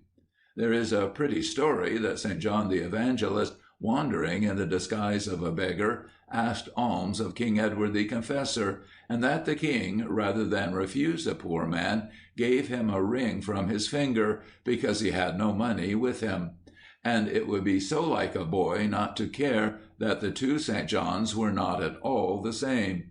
That which mattered is that one of the angels was holding toward the Holy Child's reaching hands the banner of England as the gift of the kneeling boy. The Children's Own Saint. What a most convenient thing it is that good St. Nicholas does not have to keep the Christmas holiday in all the world at once. He has been the children's own saint, you know, ever since he ceased to be a bishop in faraway Asia Minor. The oldest story we hear of him is that once 3 little boys on their way to school at Athens stopped overnight at an inn, of which the innkeeper was also a butcher and a robber besides. This wicked man killed the boys in the night and threw their bodies into his salting tub. But the very next morning the saint walked in and asked for them, for though he was only Bishop Nicholas then, he knew all about it in some wonderful way. The trembling butcher took him out to the pork barrel. The saint struck the edge of it sharply with his staff and called the boys by name. Out jumped the 3 little pickles all alive, and of course the wicked butcher was punished, and Nicholas became the schoolboy saint. There is also a story that one night Bishop Nicholas wished to carry a purse of gold to a worthy nobleman who was so proud and so unwilling to have his poverty noticed that it was a difficult matter to make the gift without hurting his feelings. When the house was reached, the old noble was to be seen through the window fast asleep by the fire. And without disturbing him, good St. Nicholas climbed to the top of the wide chimney and dropped the purse, intending it to fall on the hearth. But as the old man's daughter had hung her father's stocking by the fire to dry, it chanced to fall into one of them. There it was found the next day, and most opportunely provided a marriage portion for the oldest daughter. The story goes on to say that after that, whenever one of the noble's daughters was of marrying age, he hung up a stocking, and St. Nicholas' gift was never lacking. They say that all this happened early in December, and in some countries December 6 is the great day for the children. In Holland, on St. Nicholas' Eve, December 5, the children go out with their parents to see the brilliantly decorated shops, and in the doorways of many of them stands the saint, gorgeously dressed, and handing to every child who passes a tiny toy or a sweet. No wonder the good saint must needs go to the seashore for a day before his next heavy job of being Santa Claus to all America on the 25th. To say nothing of merry England. At any rate, we find that in a certain seaport of southern Italy, it is the sailor's custom on December 6 to take the image of the saint from the beautiful church of St. Nicholas, and with a long procession of boats carry it far out to sea. Toward nightfall they return, and in the glory of the gold and crimson sunset are met on landing by all the townspeople. Hundreds of quaintly dressed pilgrims from the country round join the crowd that welcomes the homecoming saint with song, bonfires, and torches, and brings him back to his own place. His next appearance is in those countries where the Greek Church is the national religion. Their days of St. Nicholas, which is December 6 elsewhere, comes upon what we would call December 19, and the saint is supposed to bring the winter with him. On the frozen river by Peter's City, it is celebrated with a skating and sleighing carnival. Lines of tracks are laid down on the ice like small-sized streetcar lines. Tiny cars run here and there along them, back and forth from the smooth ice fields roped off for sleigh races or skating contests. Perhaps it was in that cold country he found the high cap, the furs and the coat he wears for his hard work of chimney scrambling and running the reindeer express on the Christmas Eve we know. Once more after his strenuous American holiday week is over, the hard-worked saint appears again. From the little whitewashed villages of Greece north to ice-bound Archangel, and east even to Vladivostok, the saint swings wearily on thousands of wax-lighted Christmas trees. Their Christmas Eve comes, you must remember, 13 days after ours. But he is a sadly wasted saint by this time, a mere waxen image a few inches long, able only to dance a little at the tip of a branch of a Christmas tree, and that is all he is asked to do. But in some houses you would find him with a queer cotton tassel in the top of his cap, and what happens then is this: some boy or girl comes by, touches his cotton tassel into flame from a lighted taper, and he burns and melts and grows shorter as if he were just an ordinary wax candle, until he is all gone. But in spite of that, in the next December, when the little children in Holland beg their mothers to take them out to see the lighted shops, there he is again with his bag of sweets. And if you want to know what happens to him after that, you will only have to read this story over again. The Befana Fair in Rome. In Rome, the season of making gifts corresponding to our Christmas comes 12 days later, and the gift-bringer would not be called Santa Claus or St. Nicholas, but Befana, a gruff little old woman. Perhaps she is in some way connected with the old woman of whom the legend is told that she was sweeping out her house when the three kings rode by with gifts for the infant Christ. "Come," they said, "and see the Bambin Jesus." She said she would when she had finished her sweeping. But though she took her gifts and started, she was too late then, of course, so she gave the presents to good children, and bits of charcoal to those who had been naughty. The name is really a short form of Epiphania, the feast of Epiphany, and it is given both to the gift-bringer and to one of the most extraordinary popular festivals ever invented to amuse children and to turn grown people into children. It is a night fair opened every eve of Epiphany in the great square called Piazza Novana, where long, long ago one of the Roman emperors, Domitian, once had his race course. In the days just after Christmas, workmen began to bring out from queer underground storerooms all the lumber and other material needed for setting up booths and decorating the square for the Befana. From year to year it lies somewhere, ready for use at a moment's notice, and when needed it is suddenly produced without confusion, marked and numbered, all ready to be put together and re-gilded or repainted, or hung with acres of bright-colored draperies. The Romans are masters of the art of managing public displays, and change the empty, windy square, as if by magic, suddenly into a great oval street of booths enclosing the whole circus-shaped space. At dark on the eve of the Epiphany, the Befana begins. The hundreds of booths are choked with toys and gleam with thousands of little lights. In the open spaces, the moving crowd of children, parents, and grandparents grows closer and closer between sunset and midnight, and everyone is splitting the air with some sort of whistle, horn, or trumpet. Noise is the chief need of a successful Befana, and the first thing everyone buys who comes must be a tin horn or one of the grotesque little figures made of painted clay, always with a whistle in some part of it.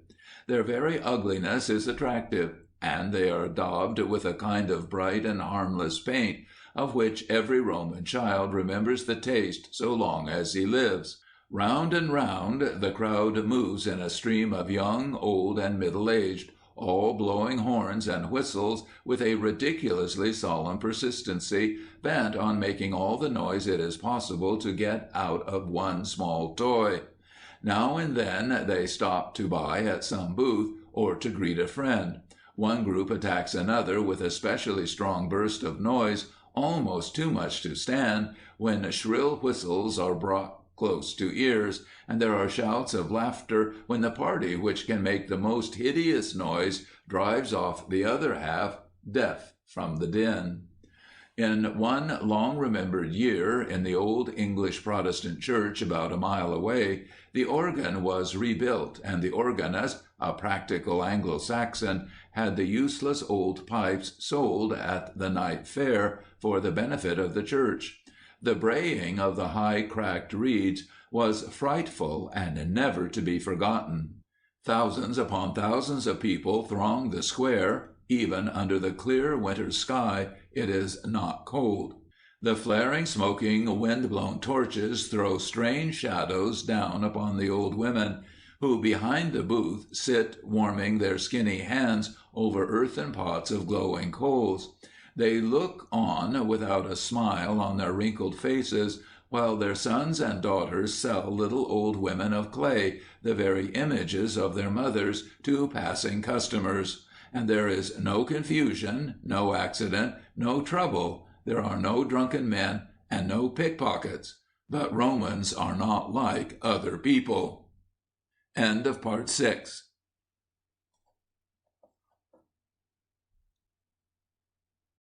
Part 7 of The Children's Book of Christmas by J.C. Dier. The Golden Carol of Melchior, Balthazar, and Gaspar, the Three Kings. We saw the light shine out afar on Christmas in the morning, and straight we knew Christ's star it was, bright beaming in the morning. Then did we fall on bended knee on Christmas in the morning, and praise the Lord who'd let us see His glory at its dawning. O ever thought be of His name on Christmas in the morning, who bore for us both grief and shame, afflictions sharp as scorning. And may we die, when death shall come, on Christmas in the morning, and see in heaven our glorious home, the star of Christmas morning.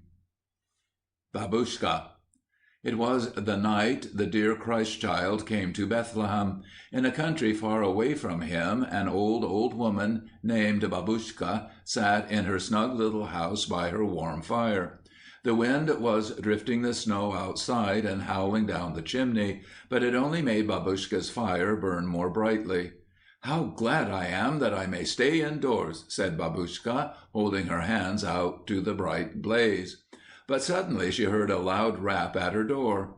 She opened it, and her candle shone on three old men standing outside in the snow. Their beards were as white as the snow, and so long that they reached the ground. Their eyes shone kindly in the light of Babushka's candle, and their arms were full of precious things, boxes of jewels and sweet-smelling oils and ointments. "We have traveled far, Babushka," they said, "and we stopped to tell you of the baby prince born this night in Bethlehem. He comes to rule the world and teach all men to be loving and true. We carry him gifts. Come with us, Babushka." But Babushka looked at the driving snow, and then inside at her cozy room and the crackling fire. "It is too late for me to go with you, good sir," she said. "The weather is too cold." She went inside again and shut the door, and the old men journeyed on to Bethlehem without her. But as Babushka sat by her fire, rocking, she began to think about the little Christ-child, for she loved all babies. "Tomorrow I will go to find him," she said, "tomorrow, when it is light, and I will carry him some toys." So when it was morning, Babushka put on her long cloak, and took her staff, and filled her basket with the pretty things a baby would like, gold balls and wooden toys and strings of silver cobwebs, and she set out to find the Christ-child. But oh, Babushka had forgotten to ask the three old men the road to Bethlehem, and they had traveled so far through the night that she could not overtake them. Up and down the road she hurried, through woods and fields and towns, saying to whomsoever she met, "I go to find the Christ-child. Where does he lie? I bring some pretty toys for his sake." But no one could tell her the way to go, and they all said, "Farther on, Babushka, farther on." So she traveled on and on for years and years, but she never found the little Christ-child. They say that old Babushka is traveling still, looking for him. When it comes Christmas Eve and the children are lying fast asleep, Babushka comes softly through the snowy fields and towns, wrapped in her long cloak and carrying her basket on her arm. With her staff she raps gently at the doors and goes inside and holds her candle close to the little children's faces. "Is he here?" she asks. "Is the little Christ child here?" And then she turns sorrowfully away again, crying, "Farther on, farther on." But before she leaves, she takes a toy from her basket and lays it beside the pillow for a Christmas gift. "For his sake," she says softly, and then hurries on through the years and forever in search of the little Christ child. The Three Kings. If you had been a child in Provence when Mistral was a boy, you might perhaps have joined the excited party of curly-headed boys and fair-haired girls in hoods and clacking wooden shoes who went with him to meet the Three Kings, the wise men from the East, coming to worship the Holy Child on the night before Epiphany. Mistral told of it long afterwards in this way: "With hearts beating and eyes bright we started forth on the road to Arles, bearing our gifts of welcome, cakes for the kings, figs for the boy pages, sweet hay for the tired camels. The wind blew cold, the robin and wren hopped shivering on the branches of the leafless trees. The fields were empty except for perhaps an old woman picking up sticks or a ragged snail gatherer under the hedge. 'Where are you going so late, my little ones?' someone would ask. 'We go to meet the kings,' we said, singing and laughing, sliding and running along the white, wind-swept road. But the daylight faded, the black-pointed cypress trees hid the bell tower of Milan, and the long, white road stretched away empty. Then we met a shepherd, his long brown cloak held tight around him. 'Have you seen the kings? Are they still a long way off?' 'Ah, the kings! You should see them soon. They are not so far away.' Then we set off running again with our gifts for the kings and the pages and a handful of hay for the camels. The bravest of us flagged a little as a great cloud over the mountain hid the sun, when suddenly a flash of golden splendor and a glory of yellow and crimson shone just where the white road curved from behind the mountain. 'The kings! The kings! See their mantles! See the banners! They're coming!' And so we stood amazed. But instead of growing brighter as if the kings were coming nearer, the glory faded with the sunset, and we found ourselves alone in the dark highway. 'Which way did the kings go? They have gone behind the mountain.' The white owls hooted, the wind was chill, and night shadows frightened us. So close together with backward glances, we hurried towards the village again. The hay we threw away, but the cakes we had brought to give the kings, and the figs for the boy pages, they were comforting. And at home our mothers asked us, 'Well, did you see them?' 'Only a long way off. They went behind the mountain.' 'But what road did you take?' 'The road to Arles.' 'Ah, my poor lambs! But the kings never come by that road. They come from the east. You should have taken the Roman road.' Ah, the beautiful sight when they enter Milan! The banners and trumpets, the pages leading the camels. But what a show! Now they are gone to the church to offer their adoration. After supper you shall go and see them." Suppers were swallowed quickly, mine at my grandmother's, and then we all ran to the church. Sure enough, high above the manger hung the glittering star, and on bended knees before the Holy Child were the three kings: Gaspar in a crimson cloak, with gifts of gold; Melchior in yellow, offering incense; and Belshazzar in a mantle blue, presenting a vase of myrrh. How reverently we admired the gaily dressed pages who carried the kings' long trains, and the great camels whose heads and humps rose high above St. Joseph's ass and the oxen. Many a time since those days I have been on the Arles road at this season, when the robin and wren haunt the hawthorn hedges. The snail gatherer still searches under the hedge, and the owls hoot in the winter evening. But I see no more, in the glory of the sunset clouds, the banners of the kings. Which way did they go, the kings? Behind the mountain. Christmas Peace. That sweetly prophetic evening silence before the great feast of goodwill does not come over everything each year, even in a lonely cottage on an abandoned farm in Connecticut, than which you cannot possibly imagine anything more silent or more remote from the noise of the world. Sometimes it rains in torrents just on that night.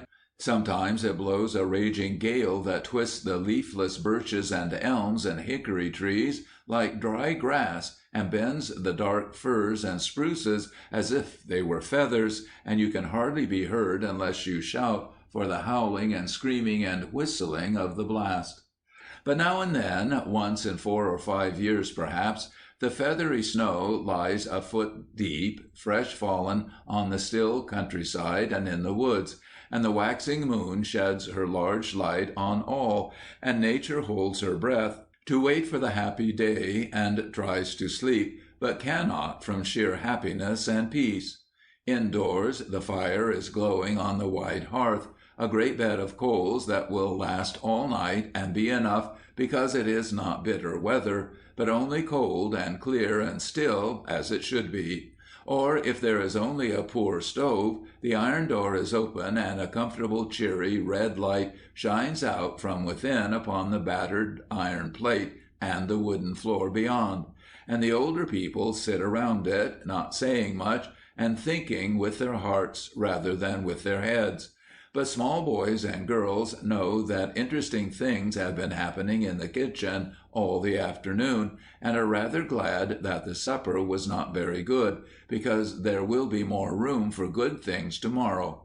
And the grown-ups and the children have made up any little differences of opinion they may have had before supper time, because goodwill must reign, and reign alone, like Alexander. So that there is nothing at all to regret, and nothing hurts anybody any more, and they are all happy and just waiting for King Christmas to open the door softly and make them all great people in his kingdom. But if it is the right sort of house, he is already looking in through the window, to be sure that everyone is all ready for him, and that nothing has been forgotten. End of Part 7 and of The Children's Book of Christmas by J.C. Dier.